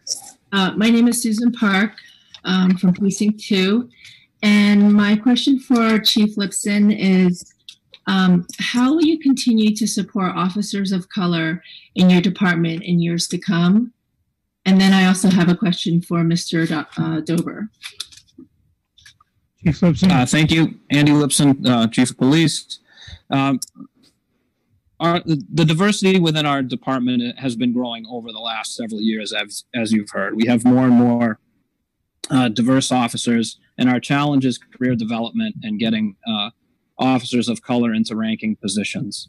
Something we've done recently within the last few weeks as this time in history has come upon us is we've created an internal task force on racial progress.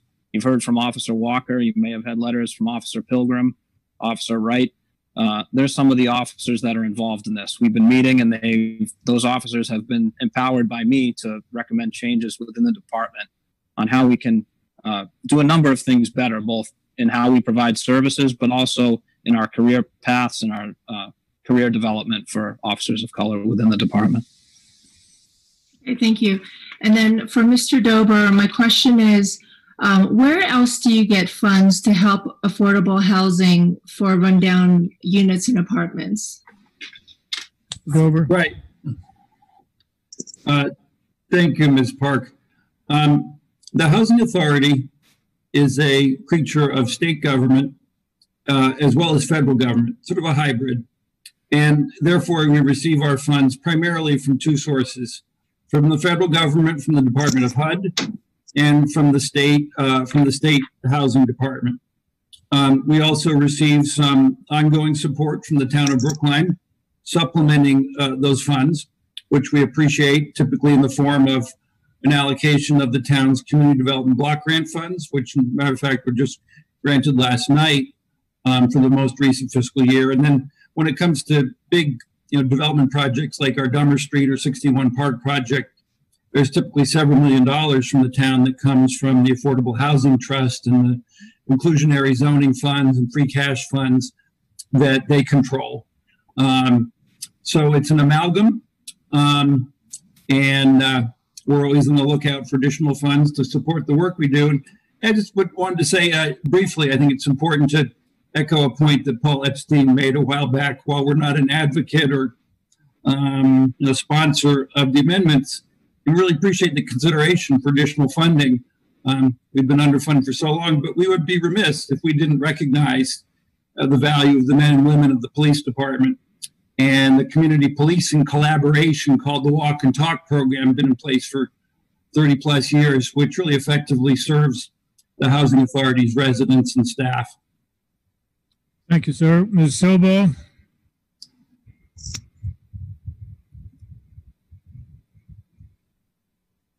Hi, I'm Kate Silba. I'm town meeting member from Precinct 1, and my question is for Mr. Lamas, if he's here.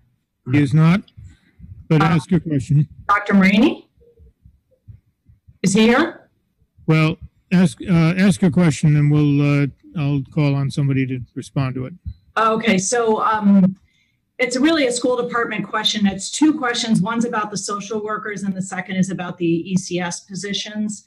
And Mr. Dober had mentioned that the Housing Authority gave input to the amendment process. So for Mr. Lummis, I was hoping to ask if those were the 10 social workers were requests he had also put in, and could he describe the process for uptaking of that expansion from 2 social workers to 12 social workers this summer, and how that social worker thing, how does that square with what these other priorities that had been unfunded, like getting ready for unbudgeted costs that Dr. Abramowitz kept talking about for cleaning equipment, separators and masks and so forth for COVID, that were unfunded, and we're calling those last few teachers. So that was the first question.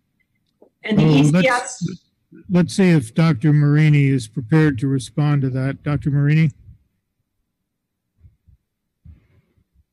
It's a pretty specific question for somebody who's just hasn't even started.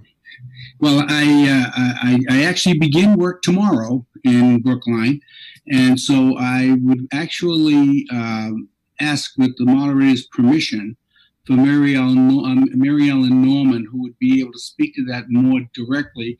Certainly. Thank you. Ms. Norman?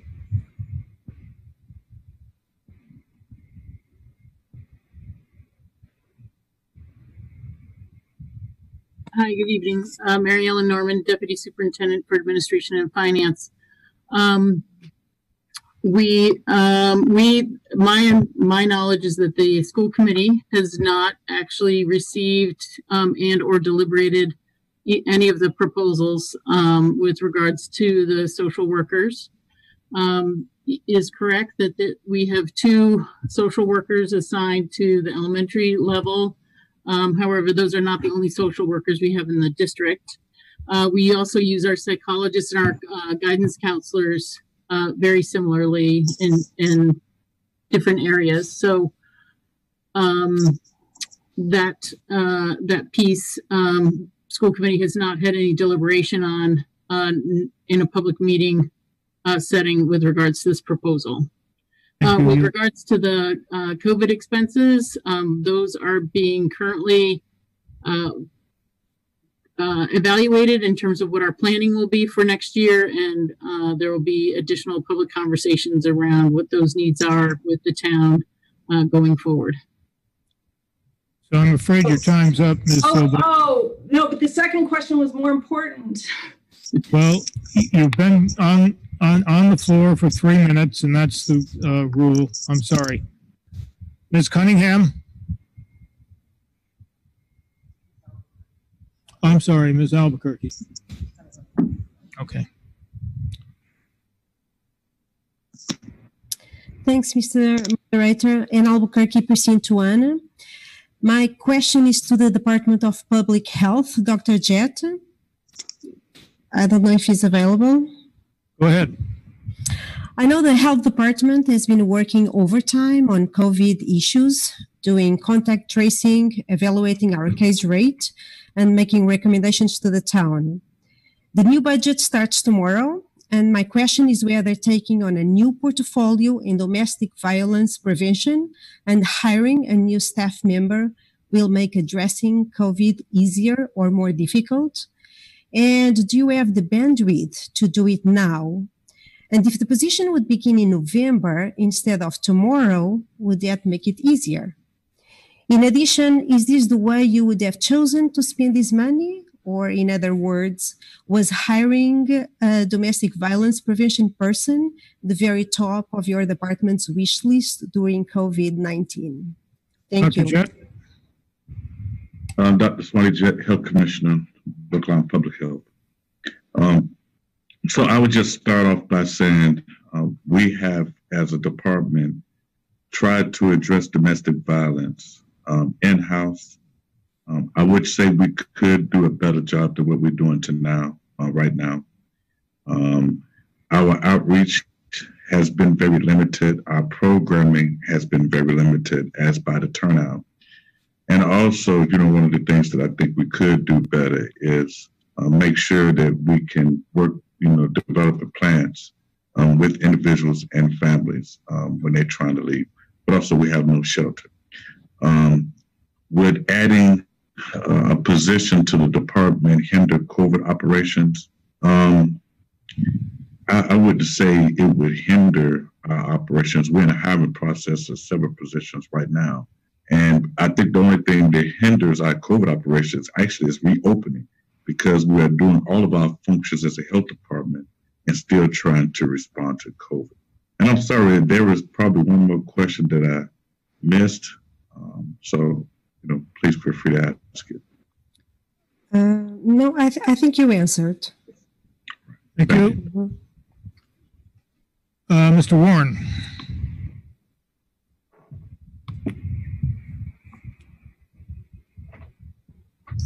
Paul Warren, Town Meeting Member, Precinct 1, and member of the Advisory Committee. My question is for Chief Lipson. It has 2 parts. Chief, how many officers of color do we have on the police force, and what is their average tenure? And 2, if layoffs are required, how many officers of color are at risk of losing their jobs due to seniority roles, and what will this do to the diversity of our public safety team? Thank you. Chief Lipson. Thank you, Andy Lipson, Chief of Police. Right now, within the department, there are 9 Black officers, 11 Asian officers, 10 Latinx officers, 1 West Indian officer, and we have 15 female officers. If layoffs were to take place under the Brown-Bastion amendment, we'd be looking at 11 layoffs, and that would consist of 2 black males, 1 black female, 1 Asian male, 1 Latinx male, 1 white female, and 5 white males. Under the Ananian amendment, we would do everything we can, but I think there would be 6 officers who would be in consideration for layoffs at some point, depending on how programs went. And I'm sorry, was there a second part to your question? Mr. Warren?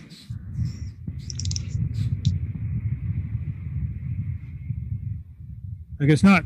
I'm sorry. I was competing with the person unmuting me.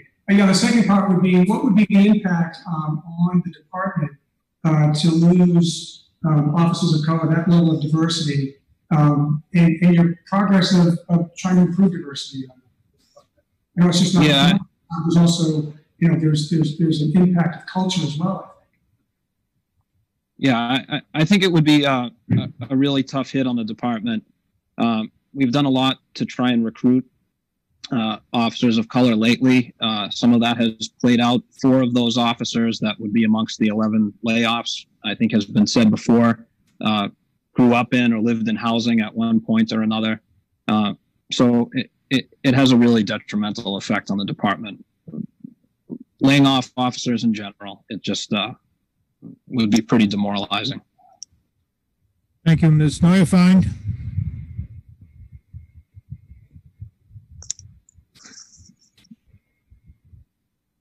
Thank you for unmuting me. This is Bettina Neuefeind. I'm a town meeting member from Precinct 1. I have 2 questions for Chief Lipson. The first question is,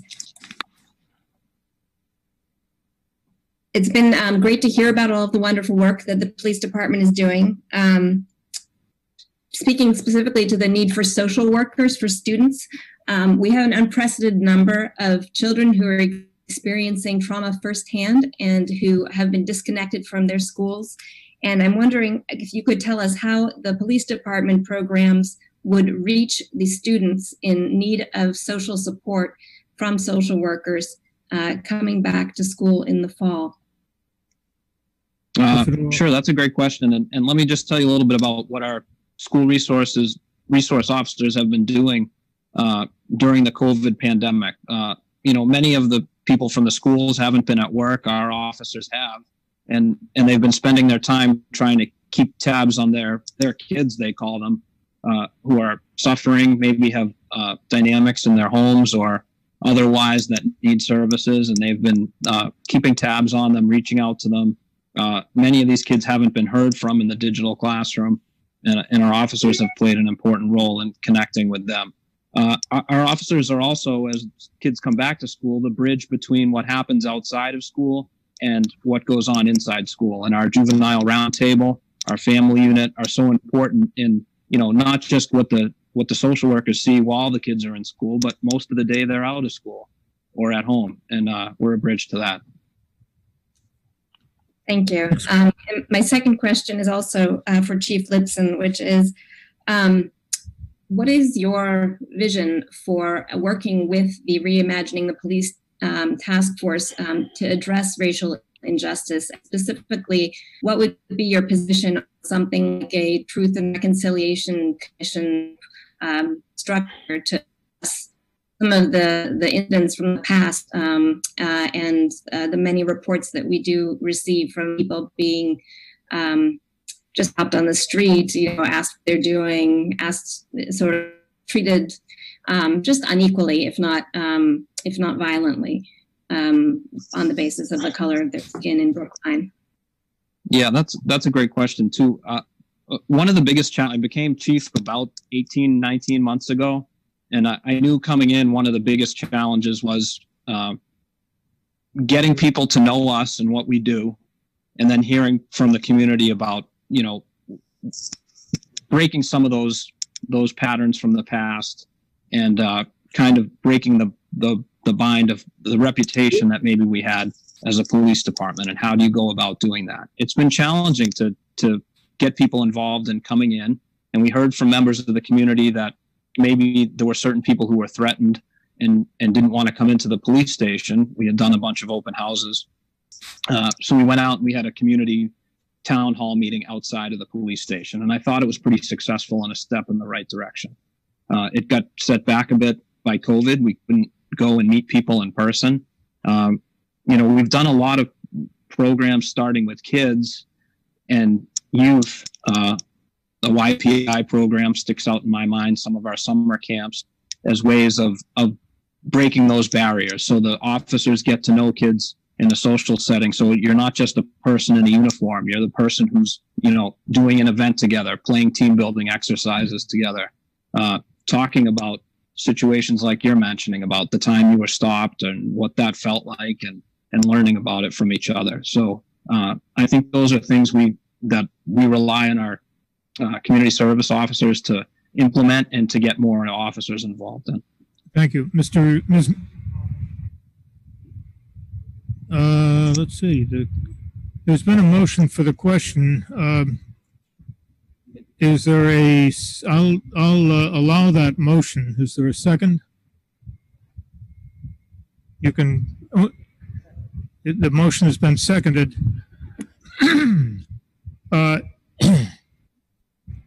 Well, here we go. This is the lineup of people who have asked to be recognized to ask questions, and then I'll tell you the rest of the people on the speakers lists. Ariel Maddox, Jessica Morris, Jonathan Klein, Danelle O'Neill, Tina Priestley, Naomi Schweitzer, Cliff Brown, Carolyn Thal, Elon Wapinski, Nathan Spritz, and Jennifer Goldsmith. Those who have been are on the list in favor of the one or the other or both of the amendments to reduce the budget of the police department are as follows: Mr. Levy, Ms. Greenwald, Mr. Burstein, Ms. Giora Gorfine, Ms. Morris, Mr. Klein, Ms. Lascalzo, Mr. Clafter, Ms. Vanderzeel, Mr. Guzach, Ms. Schweitzer, Ms. Weaver, Ms. Maddox, and Ms. McClelland, and non-town meeting members, Ms. Freewoman, Ms. Landcourt, Ms. Guo.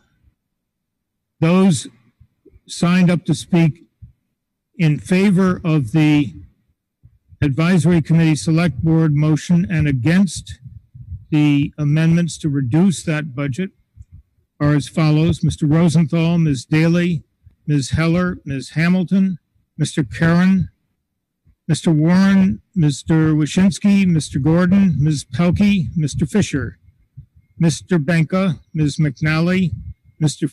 James Franco, Mr. Yassim, and that is it. So this is police budget motion for the question. The motion to terminate debate. Yes. What? You want to close debate? Don't make a motion. I'm not sure I understand the. Ms. Gilman, would you like to tell us what you'd like to have happen at this point? Thank you, Mr. Moderator. I'd like to make a motion that we take a vote at a time certain, for instance, in 30 minutes, instead of terminating debate now. Well, I'm sorry. The motion to terminate the debate is on the floor, and we will proceed to vote on that motion. And whenever you're ready. Okay, 5 seconds, countdown. Vote yes if you wish to terminate debate, no if you're opposed, and abstain if you abstain.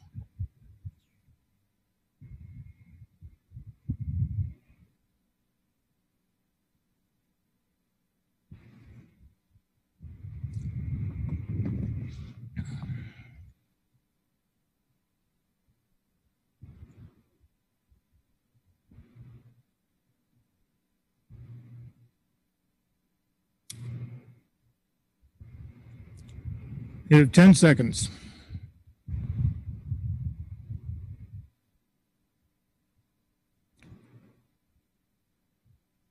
Now, as opposed to my been doing throughout the other sessions of the meeting, I'm going to call on the those town meeting members who are on phone lines before I release the counted vote. So, Ms. McNally? McNally, precinct 2, yes. Mr. Jones? Gary Jones, precinct 3, yes. Ms. Senecal? Laura Senecal, precinct 13, yes. Mr. Olens? Andrew Olens, precinct 5, yes. Ms. Duffield?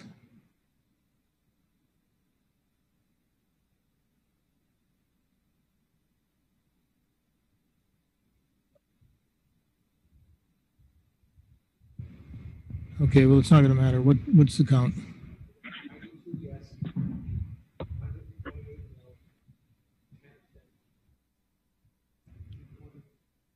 It is a recorded vote.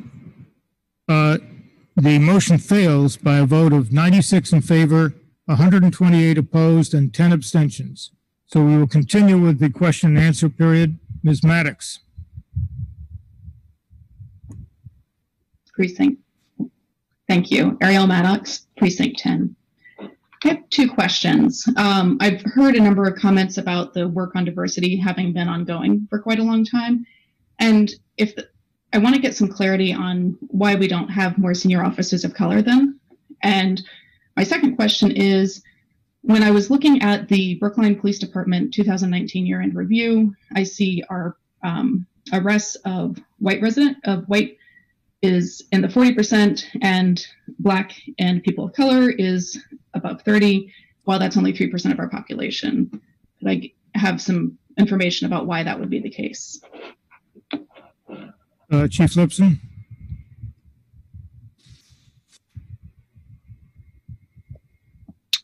Yeah, it's tough for me to speak to why there are only so many senior officers who are of diverse backgrounds. You know, we are beholden to civil service rules. It's a civil service test to get on the Brookline Police Department. There's preference given for residency. We're not allowed by civil service rules to request lists for specific groups of people. So we are beholden to who takes the test. So that's where the recruitment comes in, and the recruitment has really kicked up, I'd say, in the last 5 years or so. So that's the answer to that question. And can you just clarify your question? I think your question was about arrest of white residents versus Black residents. Yes, in the arrest by race in the Brookline Police Department 2019 year-end review, it outlines that we have 40% of the arrests were white, 34% were Black, while 70% of our population is white and 3% is Black. Yeah. So the vast majority of our arrests are not residents of Brookline. There were actually 9 residents of Brookline who were Black who were arrested in 2019. In general, our arrests are down. As recently as like 2011, 2012, we were up around 900 arrests. I think in the last few years we've been down around 300 arrests. A lot of that is due to procedural justice, finding other resources for people instead of making arrests. But I can speak to the arrest rates of Black residents in Brookline, and out of those 9, there was only one that was a self-initiated arrest by an officer, and that happened to be a Black officer at 3 a.m. who saw a car driving without headlights on, attempted to stop it. The car fled and crashed into a tree, and the operator was operating under the influence and was placed under arrest. All of the other arrests were either warrants or calls for service, and many of them were domestic violence situations. Thank you, Ms. Morris.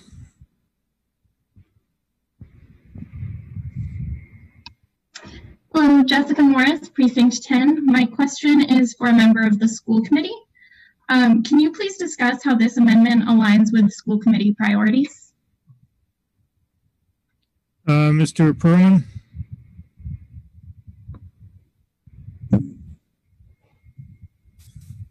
David Perlman, Precinct 15 and Vice Chair of the School Committee.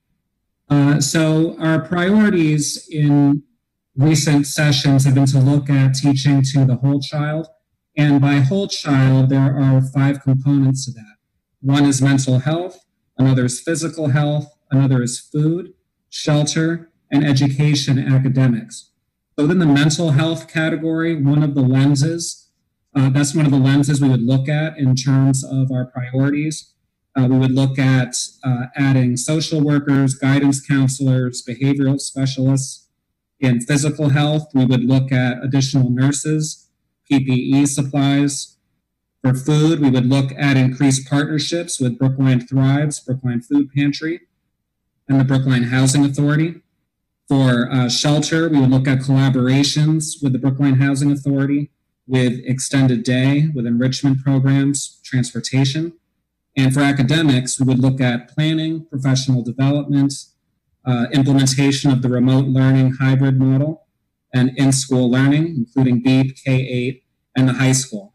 I know that sounds like a long list, but the reason it's long is because our process for determining budget priorities is often it's always a collaborative effort where school committee deliberates on a budget.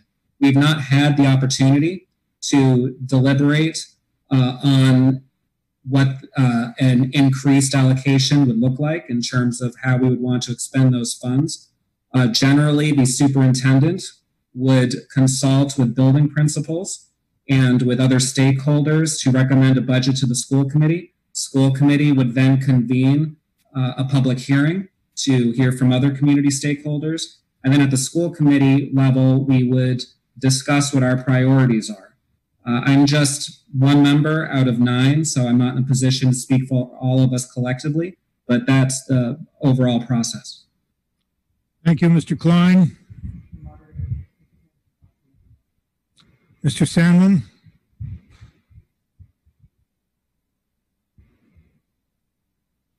Thank you, Mr. Moderator.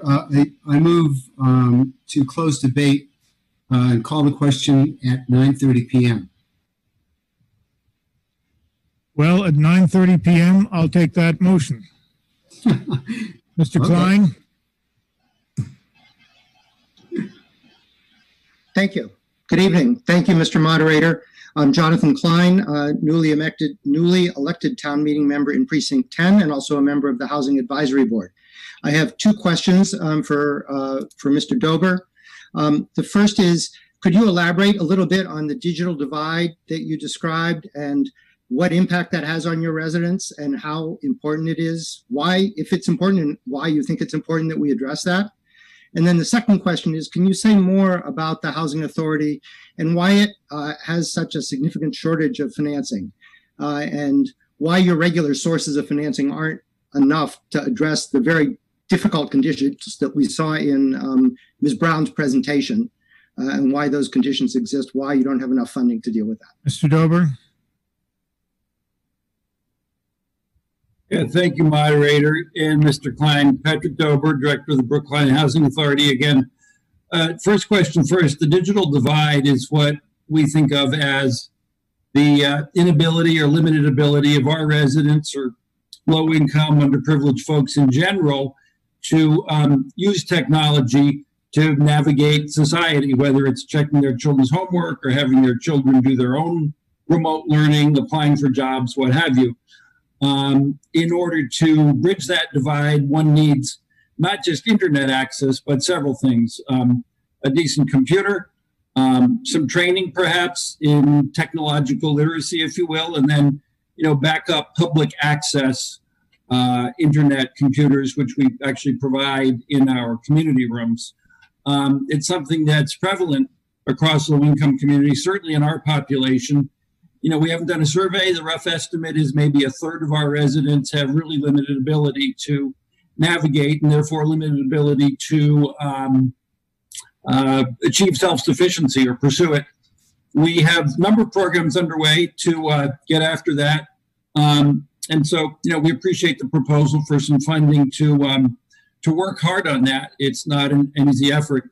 On the underfunding question, for decades, public housing, I might add, like other programs for low income and underrepresented folks, has been chronically, systematically underfunded. It's not just us. Ask any housing authority. It's been documented by reputable third-party national studies. We get maybe 80% of what's necessary to provide basic, solid, contemporary apartments and living conditions.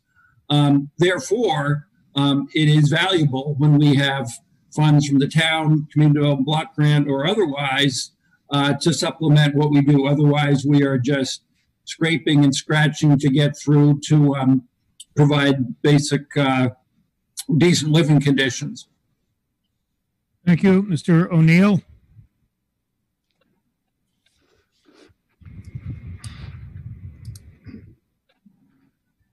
I'm going to take a couple more questions, and then we're going to go back to the speaker lists. Mr. O'Neill. Donnell Sean O'Neill Sr., town meeting member for Precinct 4, also a member of the advisory. But speaking for myself, now I have a question for Chief Lipson.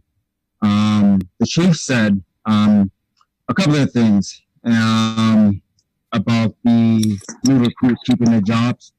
He also said he'll do his best. In light of everything that's going on, BLM, the environment, can you do better than just your best? Can I get a guarantee that these officers won't lose their job? Can you unmute me, please? Well, Mr. O'Neill, I don't think the chief is in a position to give you any kind of guarantee like that, but Chief Lipson, do you want to address the question? Maybe you are. Sure. Andy Lipson, Chief of Police. No, I'm not in a position to guarantee anything. If this year has taught me anything, it's not to make guarantees. Thank you. Ms. Priestley?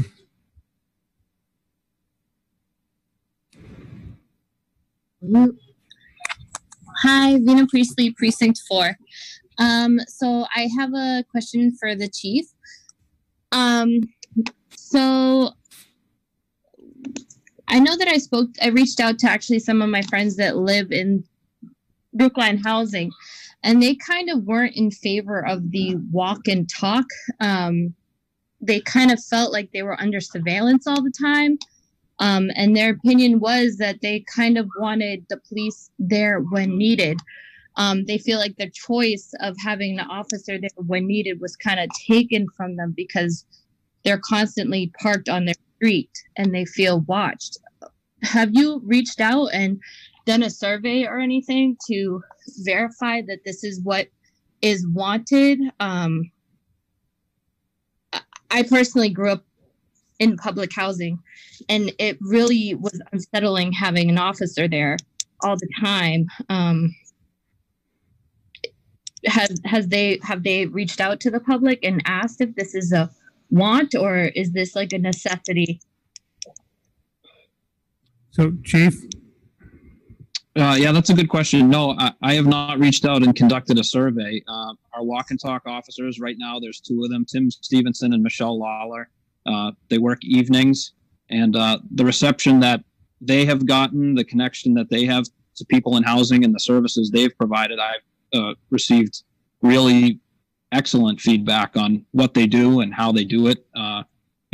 They've stepped up time and time again based on their relationships with people. So if there's something, concerns that people have about feeling intimidated by those officers or some other feeling that they're being surveilled, I would encourage them, maybe to get to know them and introduce themselves or send that feedback to us and we'll try and solve that situation. We don't want anybody to feel intimidated by our officers. We'd rather have them get to know them and let them know that they're a resource for them to help them. Thank you. Mr. Levy? My second, wait, I had one more. Sorry. And Oh, I had one question for Raul. I apologize. And this is regards to the BEEP. So I did notice that you guys were going to fund BEEP with the warrant that you're asking, the article that you're asking to pass.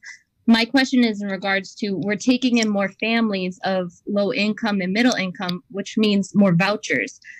So will this create possibly more slots for families to be able to utilize their vouchers so that they can continue? I mean, because right now there's only a handful of schools that take affordable vouchers, thus being BEEP, and one other school, and 2 public schools take vouchers for extended days so parents can work. All right, Ms. Priestley, you've been 3 minutes. I'll let Mr. Perlman try to answer that briefly, if that's possible. Or whoever you call on, Mr. Perlman. I think I'd like to refer this question to Ms. Norman.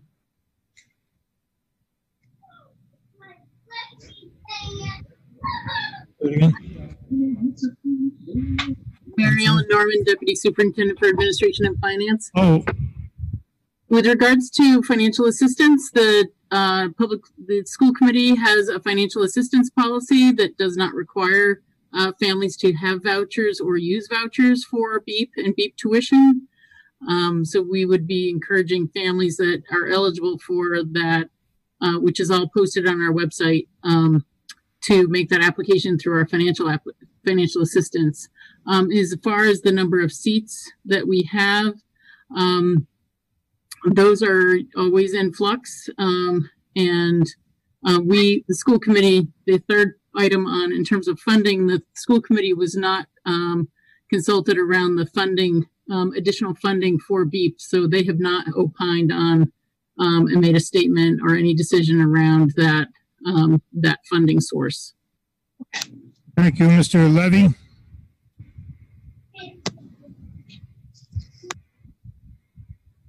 Hi, I'm Mark Levy, Precinct 7. I'm really disappointed by the quality of the communication between both sides in this debate. One side says they have the white hats. Anybody who's against them is against poor people. The other side says anybody who's against us is against the police. Well, they don't respect us, they don't like us, and they don't understand what our needs are. This is not a conversation. This is talking at each other and not even listening to what the other person has to say. And that's my big gripe with the amendments before us. One select board member, Fernandez, says that one of his goals is to get as many functions out of the police department as possible to limit the number of interactions between police and the public so there'll be fewer incidents of harassment. That is, I think, a conclusion which is purely opinion. I don't know of any evidence to support it. And my own gut instinct is that the more police interact outside of crime situations with members of the public in a helpful way, in a non-discriminatory way, the better the policing will be, and the less harassment you will have over time. This is a problem that belongs to the entire community. I don't think it's appropriate to take all the funds from for these amendments, these programs, which are, all the things that are suggested as additions are wonderful. I have no qualms with any of them, but I'm not sure that it makes sense in any except a ideological way to take all the funds in the police department. It's said that we have 165 positions funded. We only have about 155 which are actually filled. And the funds for those other 165 seem to be helpful in covering different situations and supplementing the overtime budget. And I just don't get that somebody sat down and said, here's what we think is a problem. What can you think of to help us? And why don't you think that this is a good idea? Why do you think that your idea is better? And listen actively. I'm disappointed in the debate tonight because it is a debate and it's not hauling on the heels of a discussion. So that's my sad story for the night, my rant of the moment, and thank you very much. Ladies and gentlemen, by the way, we have reverted to the speakers list, and I had Mr. Levy as a speaker in favor of the motions to amend the police budget. I didn't hear, that isn't quite what came across, so I'll try to compensate for that. Mr. Rosenthal? Mr. Moderator, Marty Rosenthal, Precinct 9, again, not for PACs, and for the advisory motion, opposing the others, which many call sledgehammer cuts, all being arbitrary and basically silent as the actual impact on our police department, let alone Brookline, including, by the way, the form defund emails that we all got.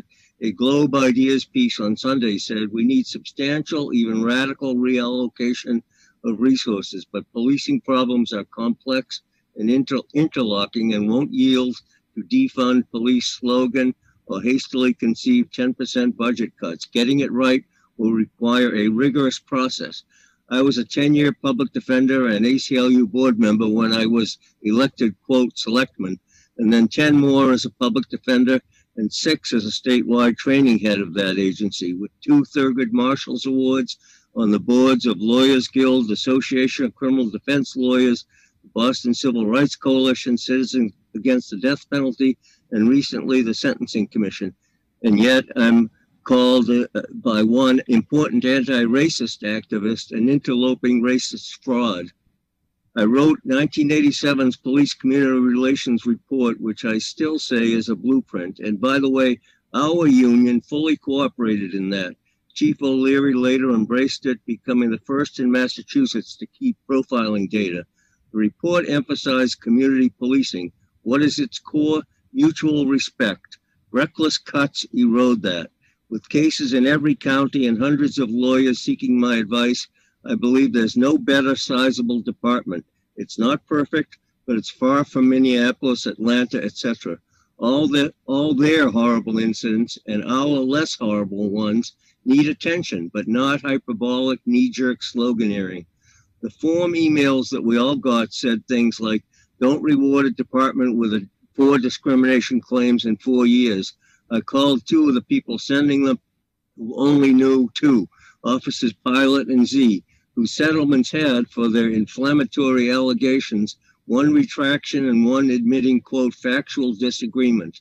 Then came all the statistics, like more money per capita spending than comparable suburbs. Which ones are surrounded by Boston? More important to me are our diminishing crime rate, and now taken for granted, and 185 U.S. cops dying on duty in 2018. Traffic stops, domestic and mental health incidents, sure, study them, but many of them go haywire. Advisories, police cuts are over double the next highest, libraries. The task force should study everything, like guardians, not warriors, but not us, not now, not this. H.L. Mencken said there's always a well-known solution to every human problem. Neat, plausible, and wrong. Let's please look before Brookline weeps. Thank you. Thank you, Ms. Greenwald.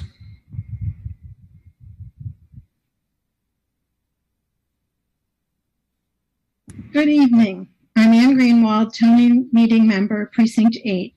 Tonight I'm speaking in favor of the Brown Bastion Amendment. I want to tell you a story about how I came to be involved in racial justice issues in Brookline and why it is imperative that we act tonight.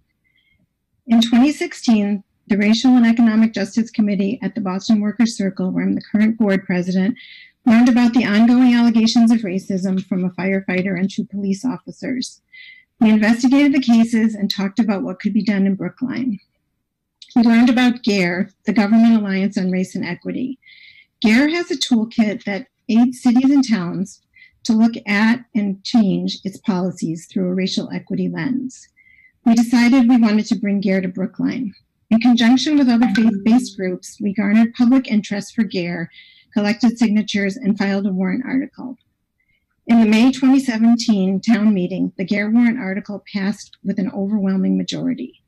We were thrilled that Brookline was taking on structural racism. Through the Office of Diversity and Inclusion, a two-part training for all department heads in town happened. We were off to a good start. So fast forward to now, 3 years later. What has happened to Gare? Well, the IT department identified two major inequities: spotty Wi-Fi in public housing and the unfriendly interface of the town website. The work stopped when the words, "We don't have the funds for those things," were spoken. Basically, racial equity died in committee. After 3 years, Gare has brought no change to Brookline. We are the elected officials in Brookline. We vote the budget. Where we put our money reflects our values. There are many of us who want to take a fresh look at how we do business. Young people in Brookline are organizing. Their voices are being heard here and across the nation. People are protesting here and everywhere about the institutional racism that has crippled this country for centuries. Thank you. Let us not again say we care and say we want to change and then send something off into a committee where it may take years to come up with findings and proposals. The time to act is now. It is tonight. The proposal before you is to distribute a small portion of our resources now to address the urgent needs before us. I've been a registered nurse for over 40 years, and I've been on the front lines seeing the disparate health outcomes due to racism, trauma, and social emotional struggles. Our people of color, our children, our low-income neighbors are hurting. They have been waiting too long. Your vote tonight reflects whether you will maintain the status quo or seize the moment and make Brookline part of the change that is coming. Sometimes the most well-intentioned of us end up perpetuating an unjust system, not by our actions, but by our inactions. I urge you to vote yes on the Brown Bastion Amendment and vote yes on the Ananian Amendment. Thank you. Thank you, Ms. No, I'm not going to take that until 9:30. Ms. Daly?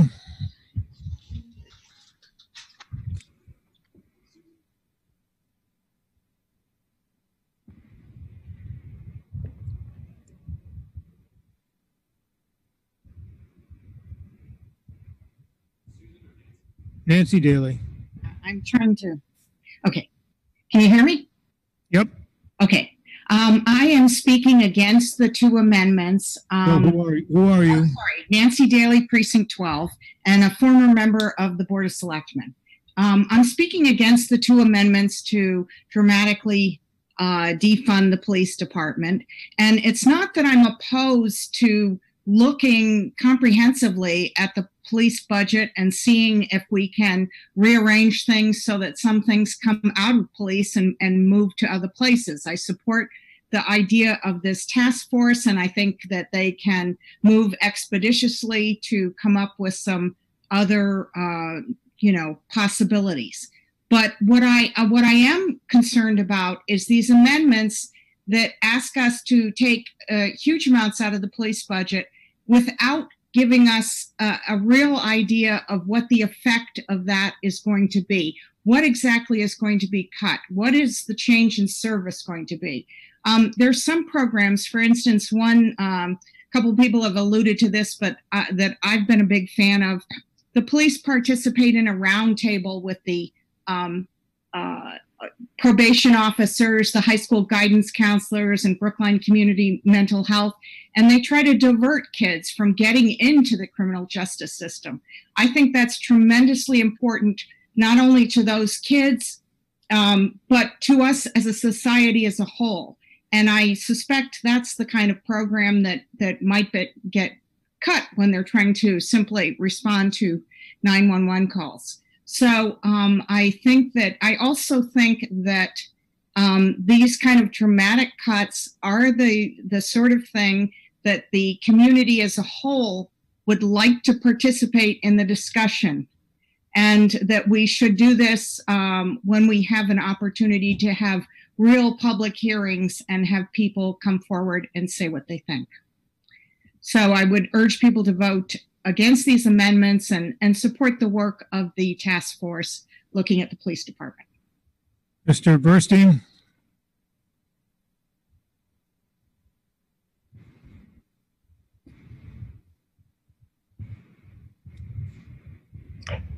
Michael A. Burstein, town meeting member, precinct 12, also a library trustee, but I'm not speaking for the library trustees. I plan to vote in favor of both amendments tonight. At this time when the budget is constrained due to the ongoing COVID crisis, I see most town departments are being forced to cut. As a library trustee, I've seen that the library is taking 8.5% of the townwide budget cuts, which is more than most of the other departments. It seems to me the reassignment of money from the police department to other town departments at this point in history would be a helpful thing. Like many others in town, I've had some very good interactions with their police department, and I've had some not so good interactions with their police department. I have been reading every email I've received from everyone in town, and it's been quite a lot of them, contemplating what the amendment cuts would mean. I appreciate all the comments I've heard from everybody tonight. I think we're lucky in Brookline. In general, we have a police department made up of officers who care about the issues that we care about and want to see our town thrive. I personally think these amendments would aid the town in how they would support our schools, our affordable housing, and our social services. I'm reminded of a quote from Robert Wilson, the Nobel Prize-winning physicist and head of Fermilab, who was testifying in front of Congress about an experiment they needed funding for, and he was asked if the research he was planning would be practical and help toward national defense. And he responded, "It only has to do with the respect with which we regard one another, the dignity of men, our love of culture. It has to do with those things. It has to do with, are we good painters, good sculptors, great poets? I mean, all the things that we really venerate and honor in our country and are patriotic about. It has nothing to do directly with defending our country except to help make it worth defending." I think these amendments basically would help promote the values that Brookline tries to live up to. I hope others will join me in voting yes tonight. Thank you. Thank you, Ms. Heller.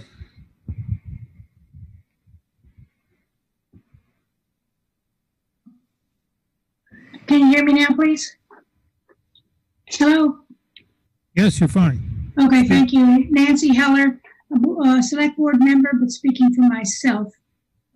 Urging you to vote for the select board advisory committee motion because it anticipates a process around police reductions that would analyze what these very significant cuts will mean.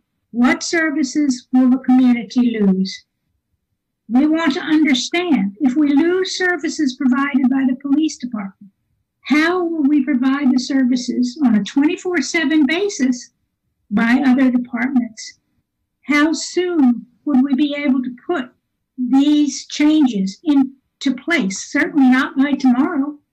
If we cut tonight, we are jeopardizing the services that we value, especially for our most vulnerable citizens. We can put systems in place to cover that, but we need time.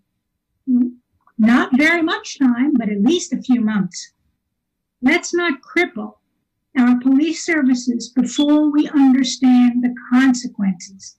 Let's approach this in an intelligent and thoughtful and sensitive manner with significant community input. In this situation, we've had very little community input except bunches of emails. From both sides, I might add, I've had significant number of emails from housing authority residents who urge us not to do any defunding of the police, who believe that the police provide them valuable services. This approach, this more measured approach, not very much longer because we're already talking about a task force that would deliver an interim report by the end of August. That's only 2 months. This approach will result in a much better process, a much better outcome, and a much clearer idea of what our community wants. Thank you. Thank you, Ms. Maddox.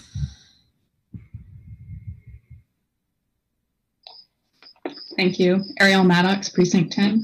I have some slides. Could we put those up?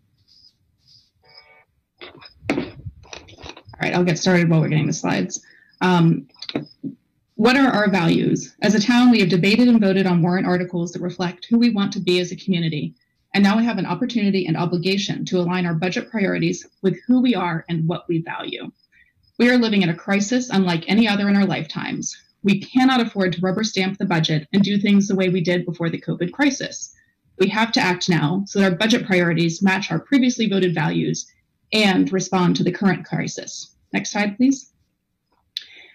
We are not acting blindly. We must act urgently. Our budget needs to reflect informed calls to local leaders. For example, the American Academy of Pediatrics cites that schools should anticipate and be prepared to address a wide range of mental health needs of children and staff when schools reopen. And this is going to demand careful planning. Next slide, please. Based on residents per officer, there are currently 17 police officers for our pre-K through high school, and currently there are 6 social workers. So that light blue bar reflects that there are 17 police and 6 social workers for our 7,777 students. We just read the alert from leaders that we need to prepare and address the mental health crisis that is looming. So please do not hesitate to evaluate what we need to do and support this Bastion Brown. And if that doesn't pass, vote yes on Ananian. Next slide, please. I believe in our town and our town leadership. The proposed cuts bring our budget per town resident in line with levels at which the police department has effectively operated for quite a few of the last 10 years. There is naturally fear about change, but we've heard that the chief has evaluated and it will work very hard to come up with creative and different ways to address this. Now is the time for that leadership, and I'm confident in our ability to do that. Thank you. Next slide. But can we be safe? Yes. And we've talked about one minute. Thank you. Brookline currently has a high number of officers per 10,000 residents relative to many of our neighbors. And if the police and chief board partner and work on this reduction, we can be safe. Next slide, please. I spent a good deal of time combing through the Brookline Police Department budget, which is what my question was about earlier, and found this graph informative. I then looked at the population data for Brookline, and we do have work to do. While Brookline has a population of 70% white and 3% black, 40% of the arrests were white and 34% were black. So let me repeat, we do have work to do. And that is why these amendments also support the Racial Equity Advancement Fund. Next slide, please. You have 10 seconds. Thank you. Please join me in voting yes for the Schools, Housing, and Inclusion Amendment, and yes on the Schools and Housing Amendment. Thank you. Thank you. Ms. Hamilton?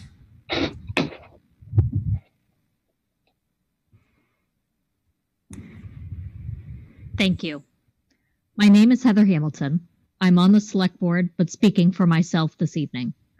We are at a crossroads as a community. We have a problem with race in Brookline.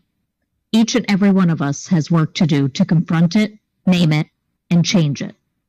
The 2 police budget amendments before us this evening attempt to address the issue of systemic inequity. However, what they do is to redirect police funding to worthy, discrete causes that do not replace police functions, nor do they move the needle on systemic racism. Part of the reason this problem is so complex is that it permeates through our culture and exists in the hearts and minds of all of us. Action is required, and institutions are easy to target because of their symbolism, but that doesn't address the neighbor who constantly calls the police on children of color playing on the street in their own neighborhood. I want us to reimagine how we deliver services, such as policing the public, while addressing our disparities in pulling primarily people of color over for traffic stops. We have that data. We know the numbers. Let's address them. It is uncomfortable for me to talk about these issues because I know my lived experience is not that of so many others. My comfort zone is transportation and public policy. I want to know what is the outcome we are trying to achieve and what are the policies that get us to that result. Transportation enforcement is a large function of the police. It is an area the town of Brookline controls, and it has the ability to address disparities in wealth, race, and health. However, it is not mentioned in either budget amendment. Last summer, I learned a lot about these particular police functions through the scooter pilot program. Like many, I too wanted to see robust enforcement. However, this brings up 2 issues. If we know that people of color are more likely to be stopped, and that stop may lead to an escalation between a member of the public and an officer with a gun, Why have we opted for this system, and how do we change it for the better? Help me get to where many of you already are. We need a task force. We need to start looking at these issues through a thoughtful, comprehensive, and transparent process. We need to allocate funding based on their recommendations. I'm committed to this conversation and committed to a timeline that gets us there sooner rather than later. We should convene a special town meeting in September and perhaps for every quarter over the next year to make adjustments to the budget and warrant articles that may result from the work of the task force. We should not wait, but we should be measured and meaningful in our actions. Thank you. Mr. Sandman moves to terminate debate. Is there a second?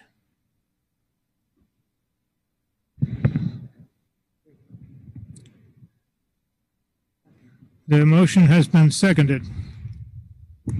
I will once again read those who have signed up to ask questions are as follows: Ms. Switzer, Ms. Thal, Mr. Wipinski, Mr. Spritz, Ms. Goldsmith, Ms. Mautner, Mr. Lescoyer, Mr. Benka, and Mr. Christ. I have the following people signed up to speak in favor of one or both of the amendments: Ms. Morris, Mr. Klein, Ms. Lascalzo, Mr. Clafter, Ms. Vanderzeel, Mr. Gasach, Mrs. Schweitzer, Ms. Weaver, Ms. Maddox, and Ms. McClelland. Ms. Maddox we just heard from, sorry. And non-town meeting members, Ms. Freewoman, Ms. Lancourt, Ms. Guo. The following are on the list to speak in favor of the Advisory Committee Select Board motion and against the motions to amend the budget: Mr. Karen, Mr. Warren, Mr. Mushinsky, Mr. Gordon, Ms. Pelkey, Mr. Fisher, Mr. Benka, Ms. McNally, Mr. Franco, Mr. Yassim, and so we are proceeding to a motion to terminate debate. It is 9:30, and if this motion passes, we will have adequate time, if it's a close vote, to review the votes and make sure that that your votes have been properly recorded. If we go on much longer with the debate, the amount of time that we'll have to go through that process will diminish and then disappear. So that's one factor that you might consider in deciding how you're going to vote on the motion to terminate debate, which, yes, Ms. Gorfine. Hi, Mr. Moderator. Earlier in this debate, after Mark Levy spoke in opposition to the amendments, after he had said that he'd be speaking in favor, you had said that you would be rebalancing the speaker list to account for that. And as I recall, there has been no change to account for that rebalancing of the speaker list. I'm sorry, I missed that entirely. Can you tell me what that was all about?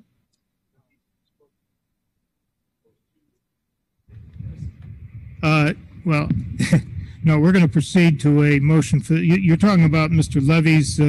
Yes, at which point you said that there would be an adjustment in the speakers to account for that. Yeah, well, we're taking the motion for the question at this point. And you will vote yes if you want to terminate debate, no if you want to go on with the debate, and abstain if you're abstaining. You can go ahead. Okay, the time period has commenced.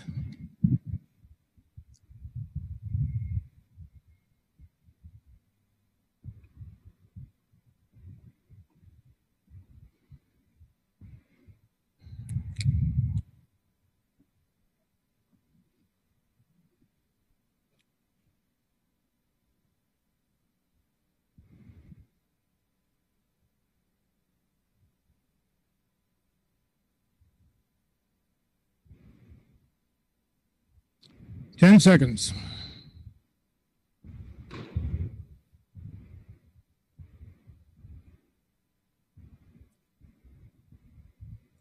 poll those on the phone.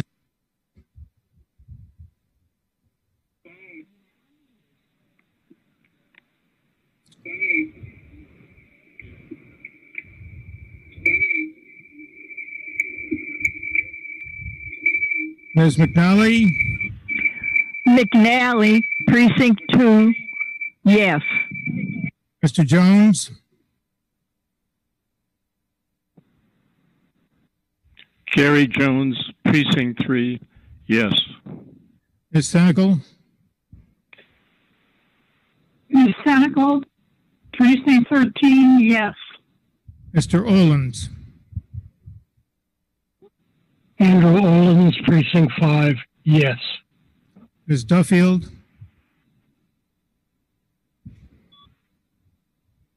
Okay. What is what's your count?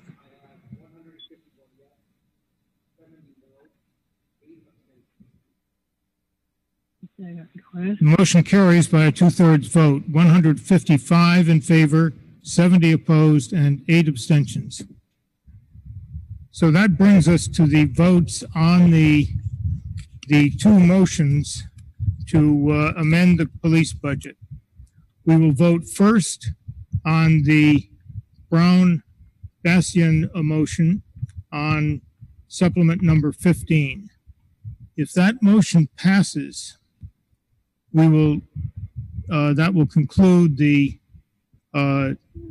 our voting on the amendments. We will not proceed to the Ananian motion. If the motion fails, we will proceed to a vote on the Ananian motion. And so that will be the process. Your first vote will be on the Brown Bastian motion to amend the police budget by reducing it by in excess of $2 million. And those in favor of that motion vote yes, opposed no, and so on. And this is a recorded vote. All right, the time period has commenced.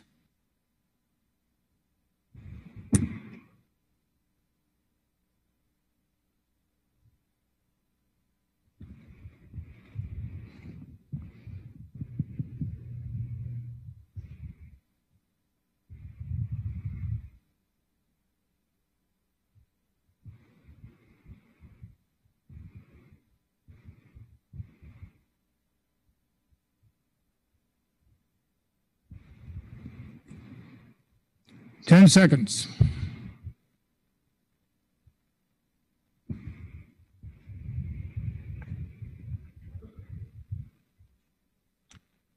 On the phones, Ms. McNally. Oh. I'm sorry. McNally, precinct 2, no. Mr. Jones. Gary Jones, precinct 3, no. Ms. Senecal. Barbara Senecal, precinct 13, no. Mr. Olens. Andrew Olens, precinct 5, no. Yeah, the count.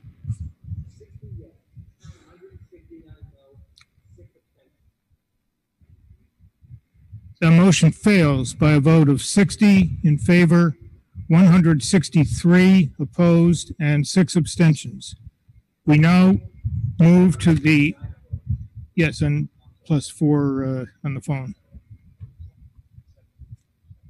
Sorry. 173. 60 in favor, 173 opposed, and 6 abstentions. We now proceed to the Ananian motion on supplement number 14.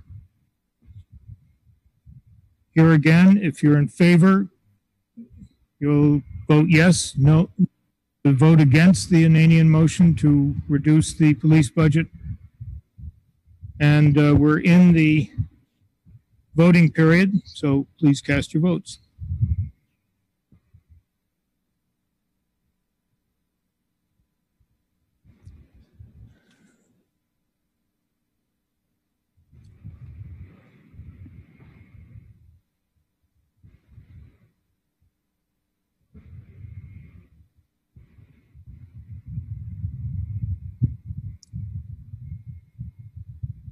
10 seconds.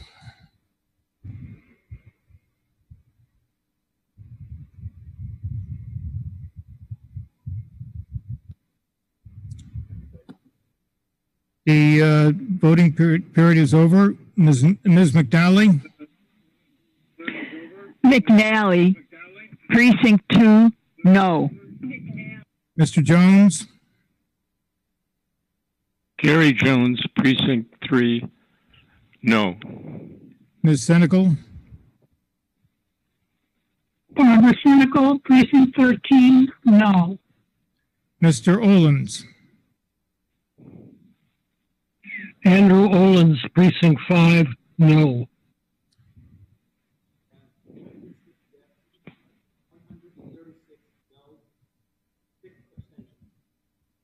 Motion fails by a vote of 96 in favor, 140 opposed, and 6 abstentions.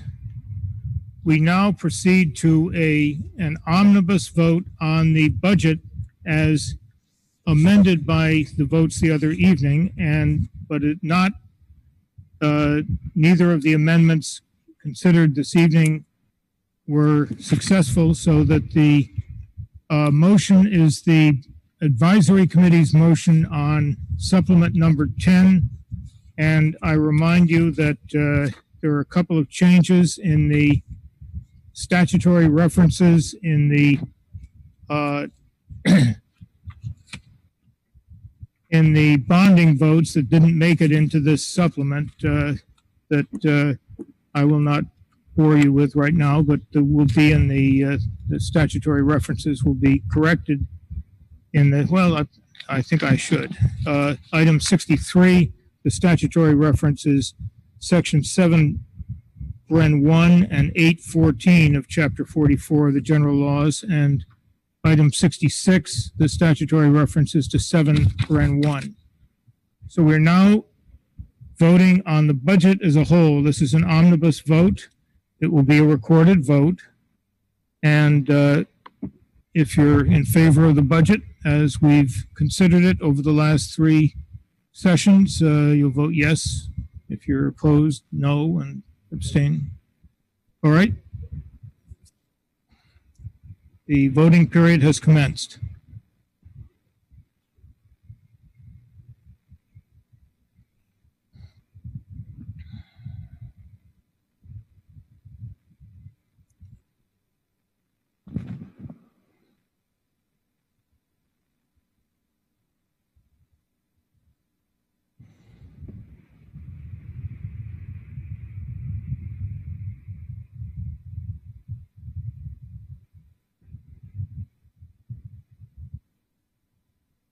Ten seconds.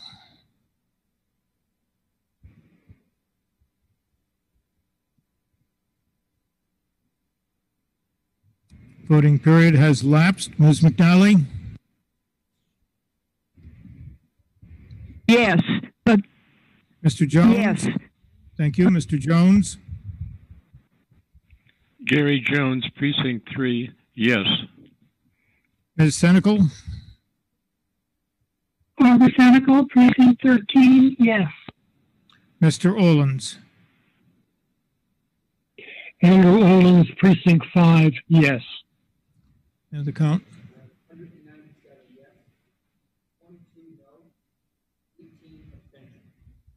Motion carries by a vote of 201 in favor, 22 opposed, and 18 abstentions.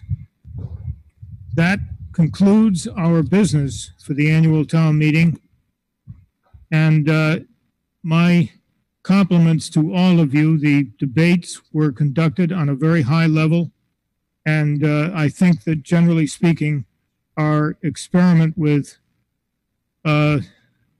operating as a virtual town meeting was a success. And I congratulate all of you for your part in it. I now will entertain a motion to dissolve, which will not be a recorded vote.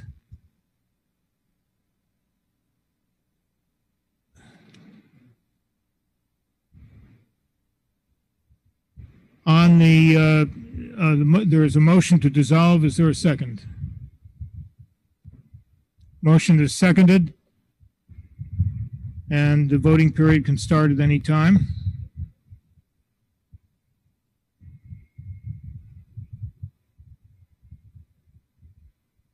This is on the motion to dissolve the annual town meeting.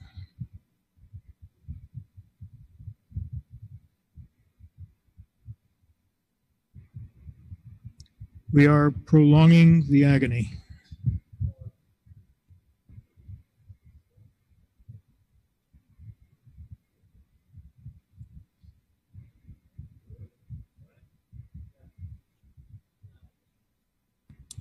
Okay, the voting period has commenced for the motion to dissolve.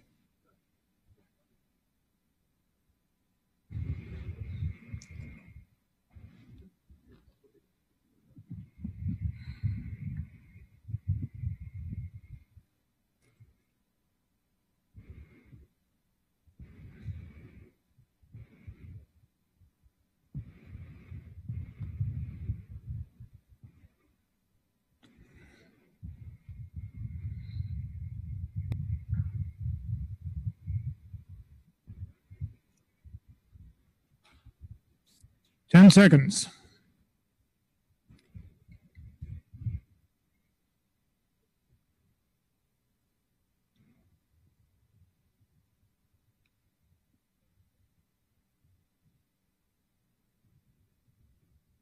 Ms. McNally?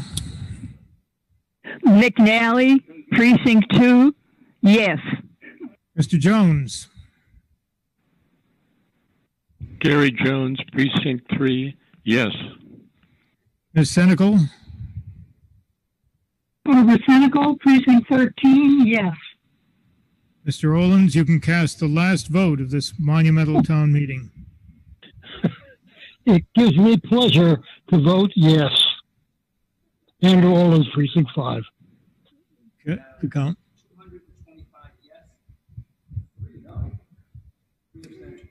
The motion carries by an overwhelming vote, and I declare the annual town meeting dissolved. Thank you, ladies and gentlemen.